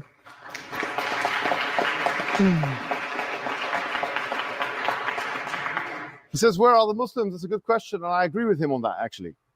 But there's a distinction to be made between Muslims and Islam. The discussion here is not about Muslims, it's about Islam. That's the first thing. And then he says, okay, well, Western countries are doing a good job on minorities. I mean, liberalism coexisted with colonialism. You must understand this. You cannot look at this time in history and not realize that J.S. Mill was somebody who was actually advising his government how to use racism and supremacy against the colonial empire, against members of the colonial empire, the colonies. So there has been a relationship between racism on the one hand and colonialism on the other, and it's very well known. Look what happened to India. This is a really bad argument. But the question is not about liberalism. It's about atheism, and there is no necessary connection between atheism and liberalism. You can be an atheist communist. You can be an atheist Nazi. You can be an atheist Zionist, as you are. As you are. He is importing, He's importing liberalism into the discussion to save atheism. Sorry to say, just as, because he's open about this open relationship stuff, just as he imports other men to help with his conjugal duties. You have no business talking about liberalism. You have no business talking about liberalism. We're not talking about liberalism. Liberalism is a philosophy that's not on the debate card today. We are talking about atheism. Tell me. Look at Destiny. He's going to snap one day, man. Bro. He's going to snap. I have no... Look at... Bro. When I heard this part, I was just like, what is this debate turning into? This is literally like what the debate just is at the end of the day. Like, there's nothing said that's actually probative. Does he give any more evidence for Islam? Does anyone know in the chat?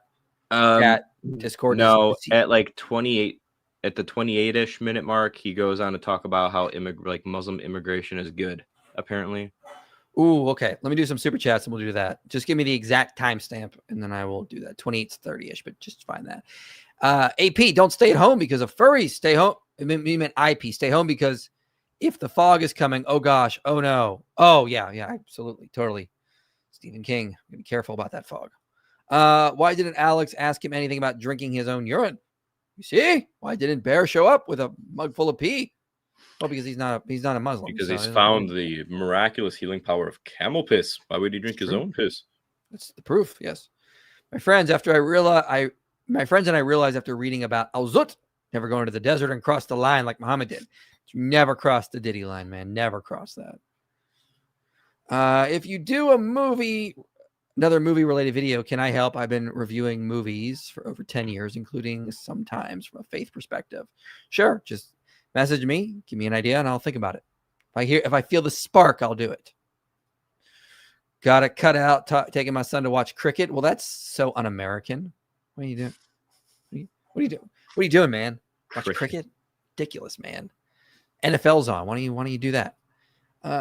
IP, you want a long X message or a short summary? Short summary, obviously. Yes. Christian nationalist, Republican, blah, blah, give bad image. I mean, we all do. So, yes. Hijab was also at Speaker's Corner when Hatun Tash and Jay Smith held up 26 Arabic Qurans, begging the Ummah to come to him so he could explain it away. Yeah, I know. Clip. Yeah, Muhammad Hijab is a pathological liar. He knows damn well that if Avery, David Wood, myself, or Than was even in that room with him, he would not make that argument because we'd immediately call him out. Destiny probably doesn't know. Warsh, Hafs, Kaloon, the different Qurans. Could go through a list. Like, I'd have a list ready to go. I'd talk to. I only know of the two, Hafs and Warsh. I know there's more. I just don't know about them. Well, you're in luck. I'm about to educate you. Educate you here. Thank you. Yeah, you're welcome. I need the education. But every single time you educate me, it's going to lessen the odds that will want to debate me, I feel like. So different readers. We have the Warsh, the Kaloon, Al-Bazi, Kunbal, Al-Duri, Al-Suri, Hisham, Ibn Dakwan, Khalif, Khalid, Al-Duri, Bulharith, Hafs, Ibn Yaish, Ibn Warden, Ibn Jamaz. I mean, they're everywhere. We got so many different Qurans. This is what they, Jay Smith and Hatun Hash held up, were all these different Qurans. And Hatun has even found more than what's listed here. So, perfectly preserved, ladies and gentlemen. Do you really think that Alex would throw away the user base for his channel for a conversion? He did say jokingly that if ever he'd like to do it in a debate where he'd conclude with, you know what, you're right. Yeah, that'd be cool. If he like converted to Christianity and then he's like set up a debate and then lets the theist do his opening statement. He's like, you know what, actually, you convinced me. Like, that's what I would do. That's what I would do too. Like, that'd be pretty fun. Then you tell after actually I converted, but I just want to do it this way. Like. Pretty awesome surprise. I'd like to think that it would probably just be a difficult thing to let go of the base that he's built up. And he's built up a pretty diverse base now by doing all these different types of interviews. Yeah. So I think he'd be okay. But Hijab is right. Whatever the book has been edited and any other extraneous documents or versions burnt in order to claim preservation. So no other book has been preserved the same. That's true. That's a good point. You got a good point there, Margaret. I don't think of it like that. What pre-Nicene church father is each of your personal favorites? Reading through them now. Justin Martyr, baby. Yeah, I think I'd have to agree. Not a paid promo, LOL. I used Logos before. The book bundles seem too expensive. Just signed up again through your link. 60-day free, 200 books for $50. Yeah. Thank you. Appreciate it. You get a really good deal, man. And we get to keep Logos. So that helps us. Can I be on Atheist Dawa? Hi, cool people in IP. Yes, absolutely. Please, Dawa Troll, you should totally be on there. Totally. Absolutely. All right. You said 28, 30? What was it? Yeah, 28 through 320, I think it was. 320 is what you said. Yeah. 28-minute mark through 320. You're not making any sense. 28 minutes is through the time mark through 3 minutes and that 30. Oh, I see. 20, yeah. I was like, I can't go to 3 minutes because that's going down. Like, No, 28-minute mark. Just start there. All right. Here we go. Well, I think with this one, the interlocutor, I'm not going to disagree that much as we did in the previous one. But what I will say is that when we think about it, when we talk about immigration and what's happening now in the media, especially vis-a-vis Muslim immigration, Muslim immigrants, the sons of immigrants. I mean, he asked me, you came to this country. I didn't come to this country. I was born in this country. You're the one who came, sorry to say, to this country as a visitor. You don't have to be white to be actually somebody who belongs to this country. And that's the point. Look, people are talking about grooming gangs, unemployment, criminality, and these kind of things vis-a-vis the Muslim population. But when was the last time you heard that despite a 6% population, Muslims are 6% of this country, that they constitute 22%, according to Christie Foundation, NHS Foundation, of the medical professionals in the NHS. In fact, 51% of the NHS are comprised of people who are immigrants or the sons of immigrants. If you remove that, you will have a crisis so large, it will be as if Britain went into war. You cannot. People have this discussion about immigration. They disregard the fact, for example, that Muslims, once again, are 4 times, according to Charity UK, more likely to give to charity than their non-Muslim counterpart. Muslims contribute 70 billion per. So on the charity thing, I've been looking into that. First of all, it's required in Islam. It's called zakat. They have to do it. Like, they're not giving out of like their love. It's because it's religious obligation. But also a lot of them just kind of give to mosques. If you look at the charitable giving breakdown, a lot of it actually just goes to mosques. Huh. So, I mean, like, I'm not saying it's bad. I'm just saying, like, there's a lot of caveats there when you look into it. Yeah, to the UK economy, which is equivalent to Birmingham and Manchester combined, the output of those 2 things. Now, if you remove all those contributions, you will have a cascading impact in Britain that is so far-reaching that it will dent the economy and it will bring death and destruction upon the people of Britain.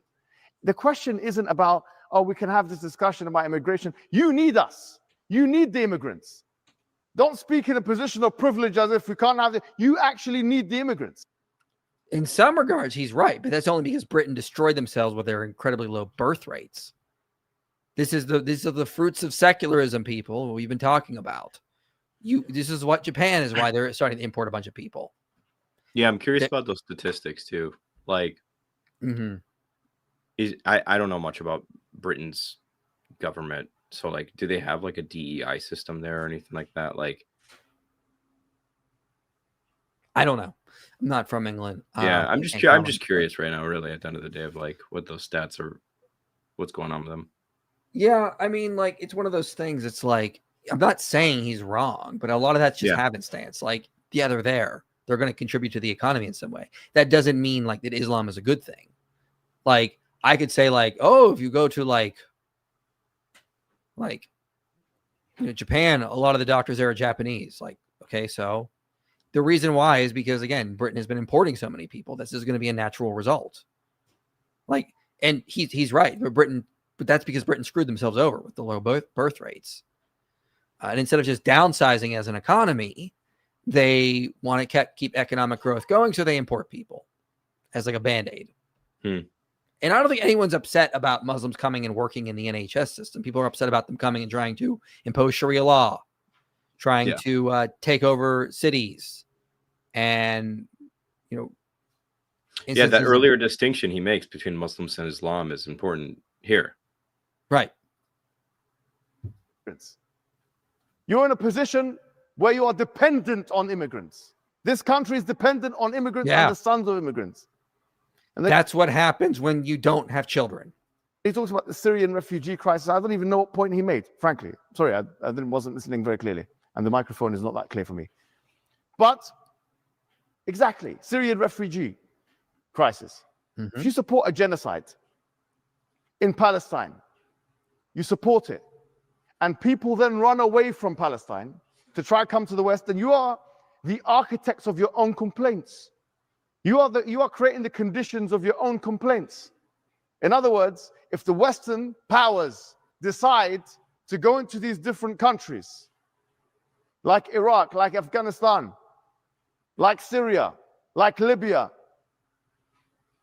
like Palestine, or help those who are doing it, and then those people that start fleeing and coming to Europe, you created this issue. So what do you want?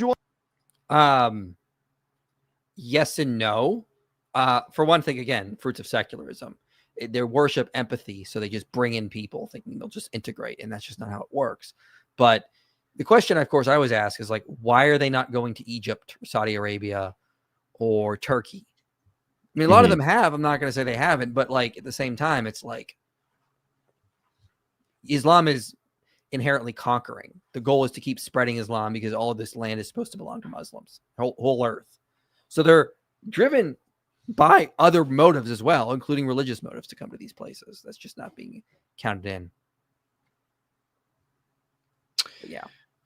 Yes. The debate was really disappointing, though. I didn't listen to the whole thing, but it sounds disappointing. I wanted more evidence for Islam. We're not getting any of that. Yeah, it devolved into that. Did Destiny even fight back? No. Destiny was like very, I don't know. Every debate I've watched of Destiny's, he's pretty aggressive, I feel like. Yeah. And he seemed very neutered in that discussion. Or like passive, know, like uncharacteristically passive. So I have no clue. Dang. I mean, I'm not gonna root for either. I mean, at the end of the day, I'm not gonna root for either of them. I mean, I think they're both scumbags. They both have been in bad situations with women, Yeah, I was just kind of weirded out by the debate. The whole thing felt weird. Yeah. So let me do some more super chats here. Can you explain ransom theory? Yeah. So it's not ransom theory is that Jesus' sacrifice was not to the Father, it was to Satan and death. And a good analogy would be in the Chronicles of Narnia when Aslan gives himself for Edmund. Edmund goes free and Aslan goes to the altar. Again, this is just an analogy, and the witch kills him. Now people get upset like, well, why would God need to pay a ransom to Satan? Because God keeps his laws. He upholds his laws, and we gave ourselves to Satan. Therefore we belong to him through sin, and God is not going to violate those laws, but he is going to rescue us from that because God is a God who keeps his covenants. He keeps his word.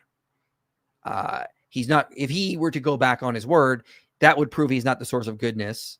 That would prove he's a deceiver and a trickster, but he's not going to do that because he is the source of goodness. So the only way out of that is for him to give himself as a ransom for many. And that's ransom theory, basically. And this is more prominent among the early church fathers than anything else. But it's the payment is to death and to Satan. And so that's sort of how that comes about. What else did I want to say about that? The other thing to keep in mind is then you can take that one more meta level. Well, then why did God create a universe where he would be in that situation? And the answer to that is check out the video I did, The Absurdity of Christianity, where I detail this in more. But I mean, this is the way there's value in God showing love. There's value in God creating a triumphant universe where he defeats sin and death and defeats his greatest enemies through an atoning sacrifice. So he writes the story where he is the hero, which there is value and beauty in that. And so it's not that God couldn't have found another way out. I mean, obviously could have, but he wrote the meta narrative. And in that meta narrative, he places himself with the desire to be the hero who triumphs over sin and death and defeats Satan. So that's why. So there's different meta level ways to answer that. But that's generally just a Ransom's theory in a nutshell. Hope that helps. Based. Best, or do you believe in ransom theory? Do you hold? I never asked you.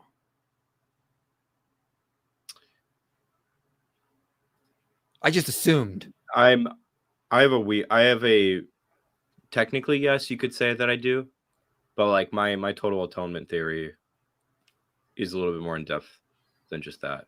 Yeah, I agree that you can include like Christ Vicar in there, maybe even penal substitution. I mean, I don't hold to penal substitution. There's definitely ransom theory and Christus Victor in it. I mean, there's other aspects in there too that have more to do with like divine counsel stuff and yada yada. Yeah. Best argument against Islam: no beer and no Jesus. That's true. This is the proof. Yes, true. No beer. How do you feel about Orthocath Saint Mike miracles? I think some of them are legit. I'm not gonna lie. Yeah. I plan on I don't know when it's gonna happen, but I have a series of scripts being put together slowly but surely on like a miracles series that I'll put up there. I don't know how I want to format it yet. And I'll be going into Protestant Orthodox and Catholic miracles. Can one baptize someone in a bathtub? Yeah. Is there's water? Yeah. If you can do it in a river, why can't you do it in a bathtub? It's based. All right. Let's get back to not Muhammad Hijab. I'm done with that. I'm bored with it. Yeah. It's pretty bad. Pretty bad debate. Let's get back to Alex. If we could time travel, you would be one of the rough gang. So would I. Yeah. I don't think you'd be. I mean, even though you kind of like the headlines have used like, you know, professor sort of Oxford. Well, are you a professor? I'm not a professor. No. You're very clever. Do you know what I mean? That could potentially like put you into the Pharisee type thing. Right. But you are the opposite. You are what you would have been running wild with Jesus, I think. Yeah. I like and also I sort of always got the feel with Jesus. He loved the challenge. He loved the riposte. He loved the mental, verbal, like theological challenges. There's a lot of jousting, a lot of jousting and brilliant sort of responses that have never been better. You know, whether it's in like, should we pay our taxes to Caesar or not? You know, the Pharisees are trying to trip him up. And yet sort of that response of just like, well, whose head is on the coin? You know, paid him and paid to God what is God. It's sort of brilliant. Yeah, there's a brilliant. And I would think that I see a beautiful alignment actually. I think if we go back in time travel, you'd be running wild with it. Well, if the science ever gets there and we manage to go back in time, when people say, you know, where would you go? Yeah, where would you go? Come on, what would you do? Of course, you'd go to meet Jesus. I love it. What point? Where would you go?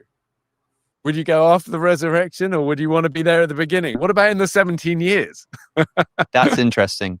You know, I think that the moment that you'd want to witness, if you could only have 5 minutes, would be the moment of the crucifixion. And the reason is that you would see that this was a man, the crucifixion happened, you would see whether the curtain tore, whether the sky opened, all of that kind of stuff. And it would give you all of that. I mean, But they keep finding evidence for like the, I think in the sort of, you know, the star stuff and they said there was like the solar eclipse. The solar eclipse. I've actually done it. It's the exact kind of like that. That's really interesting. It's really interesting. And also that moment is kind of also to see the first step. And again, there was also an earthquake that happened around the same time. That would have been enough to like break open tombs even. Of a Roman Christian. Well, yeah. The centurion truly the son of God. Yeah. This man is the son of God. But then part of that's interesting. You go to that moment. That's kind of cool. But part of me would say, although, you want to see the resurrection, you want to see part of me wants to say I would just like to meet him walking along during his ministry and just say, listen, man, I've got 5 minutes. Yes. Who are you? Like, are you the real deal? Messiah, are you? Could you imagine if you did that and Jesus said in perfect English, who do you say I am? That would have, bro, that'd be pretty based. Yeah. I wonder what Alex would do. I mean, at that point, it's over. I mean, Yeah. it's win right there, you know. Are you God? Are you claiming to be God? Like that's what I'd Yes. want to do. I'd want to ask that question. And I mean, where would you go in Jesus' life? So You get 5 minutes. it's so interesting, isn't it? Yeah. Yeah. I don't know. Yeah, I think so I mean, if you think of the biblical, so there are a lot of people that did get that chance and did it come exactly for that purpose. Mm-hmm. You know, say, I mean, one bit you might not have noticed that I really like is John the Baptist's relationship with Jesus. We kind of touched on it, but there's a really nice moment where if you think if anyone in the Jesus orbit is going to believe in him, it's John the Baptist. Known him from birth, kicking inside my mother's stomach whenever Jesus walked in the room. Like, I know this guy is a real deal. I'm baptizing the River Jordan, saying there was one is coming after me is like, you know, I know. And yet when he was in Herod's prison and he gets a chance to get a message to his disciples, the one thing he says is go back to Yeshua and just ask him, you really are who you say you are. Is it you? And I love that because like, if even John the Baptist had doubts because of he's like being tortured and in a brutal prison and like we're human, you know, then I can have doubts. And it's like, he's been a real hero of mine, actually, John the Baptist. Me too. I think. Yeah, it's interesting. I mean, I think the reason why John thought that was because he knew the prophecy in Isaiah of the Spirit of the Lord is upon me to recover the sight of the blind, to, you know, preach the good news to the poor, and to set the captives free. He wasn't free. He wasn't set free. He was in prison. So he's like, wait a minute, did I get something wrong? I mean, I think that's kind of where that flows from. Yeah, it's really interesting. It always hits really hard. Bear Grylls did this thing that's like, that I think is actually really important, where he actually made the stories that you read in the Gospels kind of real, and he's like going through it like, what do you think this person like actually felt at this point, kind of a thing. Like when you do that, it makes the Gospels hit really hard, at least for me. Tommy Robinson did a way better job than Destiny in the Oxford Union. Yeah, of course he did. Of course he did. I don't think anyone would doubt that. As GOV safety net increases, secular people give... Oh, as government safety net increases, secular people give less while religious people stay more constant. They import foreign educated doctors to save GDP. Yeah, that's just what happens. I mean, that's what happens. Yeah, I just don't see how that's like a product of Islam. Exactly. It's not. It just is. Thank you for the very generous super chat, Taryn. Thankful for you guys. I studied philosophy and theology at Wheaton as an atheist and started to follow Christ 6 years ago. Would love to talk someday or fly you to my house for a fun small group discussion, Q&A with my friends. Yes. Set us up. We'll do it. Go to our website again. $50 super chat. You can afford it, obviously. No, I'm joking.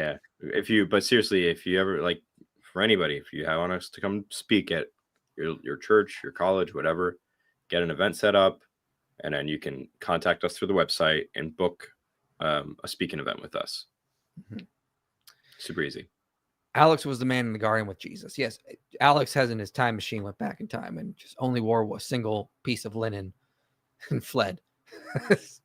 Totally makes sense. I do want to show one more clip of Alex. I didn't know we'd have time, but I thought this would be interesting to respond to. Than doesn't know I'm doing this, so this is his first time hearing this. So get ready to have your mind blown, Than. This gift. Oh, no. I'm looking at the title. As I do, that if it is true that this place, hell, exists, and that you somehow know you're going there and know the means to escape it, but choose not to do that anyway, that you are almost necessarily acting irrationally. Yes. I mean, insofar as all sin is contrary to right reason, I think there's a kind of irrationality at the heart of it. So my issue with this is that I think the only reason why somebody could possibly make that decision is if they either don't fully understand the situation or aren't convinced that it's true. Reason being that I think if you showed somebody hell and they knew that it existed, they knew with 100% certainty that it existed, and they knew that the way to avoid this is to, throw your life on Christ. People might struggle to varying degrees, but I don't even know if it would be possible for a person to not choose to at least try to do that. Now, you might want to say, Satan chose to fall away from God even though he had full knowledge. I mean, this is a poetic story, but I don't know if such a person could actually exist in reality. And that's because I think that what we're dealing with is essentially a form of threat, although I know you're not going to want to sort of view it in those terms, but there's some philosophical literature on the difference between an offer and a threat, and it's actually quite difficult to pull apart. Like, you can phrase it as, I'm going to offer you $1 million a year more to change your job, and that sounds like an offer. But it also kind of sounds like saying, there's a way of sort of thinking it in your mind of like, well, if you don't do this thing, then I'm going to sort of I'm going to prevent you from having $1 million that you otherwise could have had. It seems like you're almost being threatened. Now, there are various ways to get around this, but the literature is that I remember having read at university, it was far more like surprising in terms of the responses it has to the obvious answers that might spring to mind. At any rate, it seems to me a bit like something like that's going on, where it's not just a good offer, it's goodness. You're being offered goodness. And if a person fully apprehends that that's what's on offer, I think it's impossible to rationally choose to reject it. And what that means is that the only people who can reject that, in my view, are people who are acting irrationally. And generally, when sort of somebody's rationality goes wrong, it's not exactly their fault. In fact, that's kind of like what irrationality is. It's like the reasoning faculty has gone wrong. It's not like you've reasoned it and you've got it rationally correct. You just choose not to. Irrationality means that hasn't happened. Otherwise, I think that somebody must just not be convinced that this is actually the case. In either case, I don't think it's fair that somebody can be sent to hell. Maybe. So, if I can try to steelman his argument here, he seems to be saying, like, if you're given enough evidence and you rationally, so you're fully aware of the evidence for God, Christianity being true, and either, and if you're fully rationally aware, you'll just accept it, like, is what he's saying. If you're not, then it's not your fault because you're acting irrational, and that's not you. So how is that even fair? Do you understand the point? Yeah, I get it.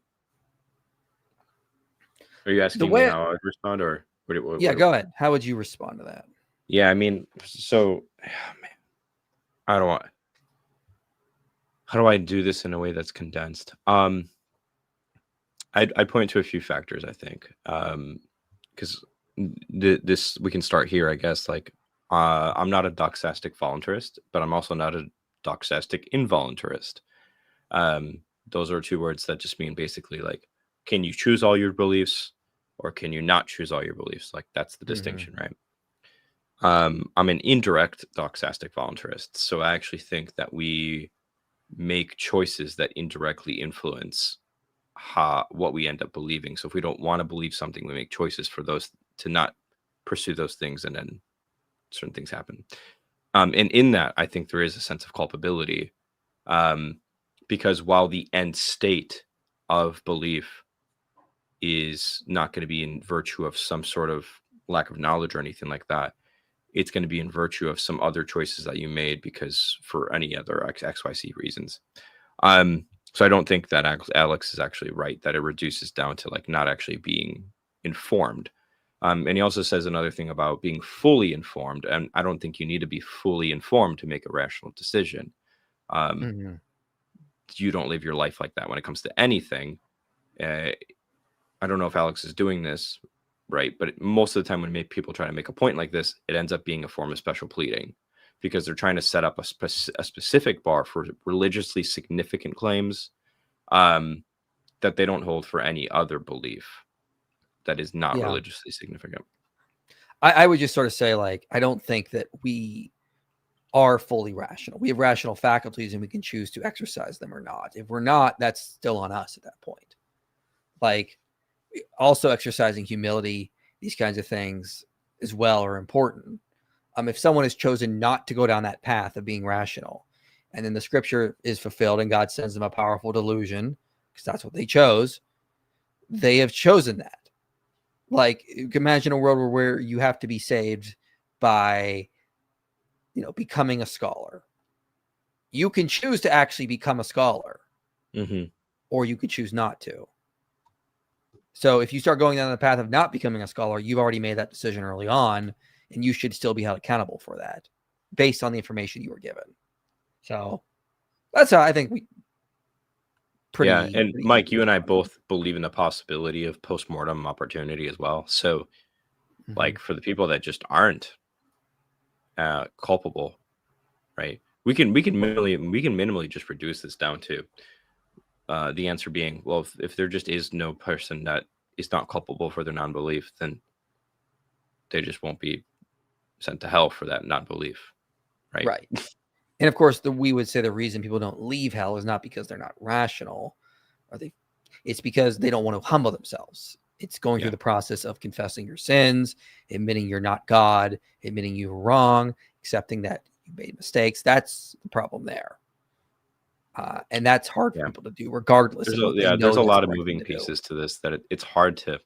I can make a video on this if people want. It's an oversimplification of human psychology. Yeah, there's so many pieces to this that it's just kind of hard to condense on a stream. But if people want a video on it, I can make one eventually. Yeah. What do you think of Ray Comfort's evangelism method, which is law before grace? Is this method of evangelism compatible with Christian virtue ethics, since virtue ethics doesn't emphasize law? I do not know. I do not know of his evangelism method. I think what he does, if I remember correctly, I think what he does is like he'll go up to random people and be like, hey, have you lied before? Have you looked at porn before? Stuff like that. And they'll say yes. And then next thing you know, he goes into says like, okay, well, if you hate a brother, you're like, you've already committed murder in your heart, kind of thing like that. And then he'll show that they've done some sort of moral wrongdoing and then be like, well, Jesus can save you from that kind of a thing. Right. I think that's fine. Here's the thing about Ray Comfort. I'm willing to bet. Well, I don't know. Actually, I don't know. I can't really say this because I'm willing to also bet that there's been so many testimonies out there about how we've been able to like affect people for Christ that we just haven't seen. But like, you can say what you want about Ray Comfort, but the thing is, like, again, we're not strictly analytic creatures. I've seen videos of people actually taking what Ray Comfort has to say seriously, and so like, while I don't jive with that method, and it wouldn't like work on me when I was a Christian, when I was an atheist, if somebody did that, it's worked with other people, right? And it's hit the chords with the people that's supposed to hit chords with. So, yeah. Find out as a time travel, you are in the book. Pretty wild. Than, you seem so analytical. When you were an atheist, did you deny God because you couldn't see it, or because you didn't want to? Man, yeah. So I was an atheist for like evidential reasons. I wasn't anti-theist. There wasn't there wasn't a shred of me that was like anti-religion when I was an atheist. And so it was mainly just evidential. And then one day Mike and I will probably put together a video on my testimony, but that's a long story. Yeah. Any scholarship books that argue in favor of female leadership, e.g. books speaking about Unia and Phoebe being leaders in the early church? The only book I know, which I've not read, is Unia, the first woman apostle. But by Ellen J. Epp. Yeah, let me see if I can find. Yeah. You look for that. I'm going to go to the next one. Thoughts on J. Smith arguments against Muhammad in Mecca? I don't think they work. I think Muhammad existed. I mean, you got to be very careful with that stuff. It's you're falling into the trap that a lot of skeptics take with the Bible, and you got to apply the same principles. It's easy to debunk Islam applying the same principles, but don't take a standard you have for the Quran and Muhammad. You would. Why is this not working? You were a clanker for a second there, I think. All right, I'm back. Relationships don't really operate only on rationality. I'm pretty sure there'll be plenty of people who would genuinely prefer hell over a relationship with God. What do you guys think? I don't think anyone will prefer hell over a relationship with God. In the sense that it actually like how do I word this? I'm probably not wording this right. Yes, you're right. They will prefer it, but it's not like they're going to be like, yeah, this is great. Is what I'm trying to get at. Yeah, they'll be stomping their feet in spite of the suffering, because they don't want to be with God more than they don't want the suffering. Right. Rationality, logic, etc., is a piece of God. To be irrational is a sign of being in rebellion. And yeah, this is something that I've seen theologians talk about, is that evil is often irrational. Like, Satan rebelling. Like, there's no rationality in rebelling against God, but it's not being fueled by rationality. It's being fueled by hate and anger and rage. And that's often what sin does. We're not thinking rational. We're thinking in terms of evil, hate.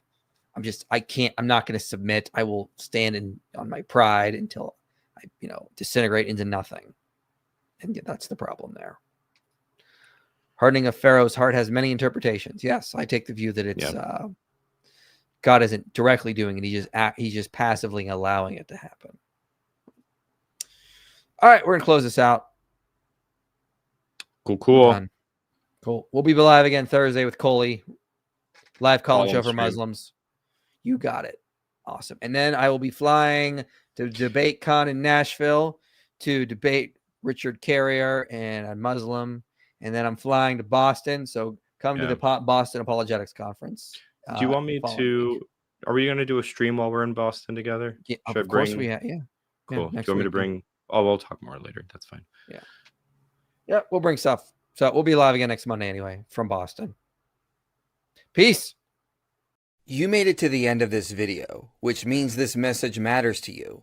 If you want to see more content like this reaching people for Christ, you can help make it happen. Your support makes these videos possible. Click the link below and donate today. And if you want to go even deeper, consider joining our Patreon community. You'll get early access to videos, behind-the-scenes content, and a place to connect with others passionate about this mission.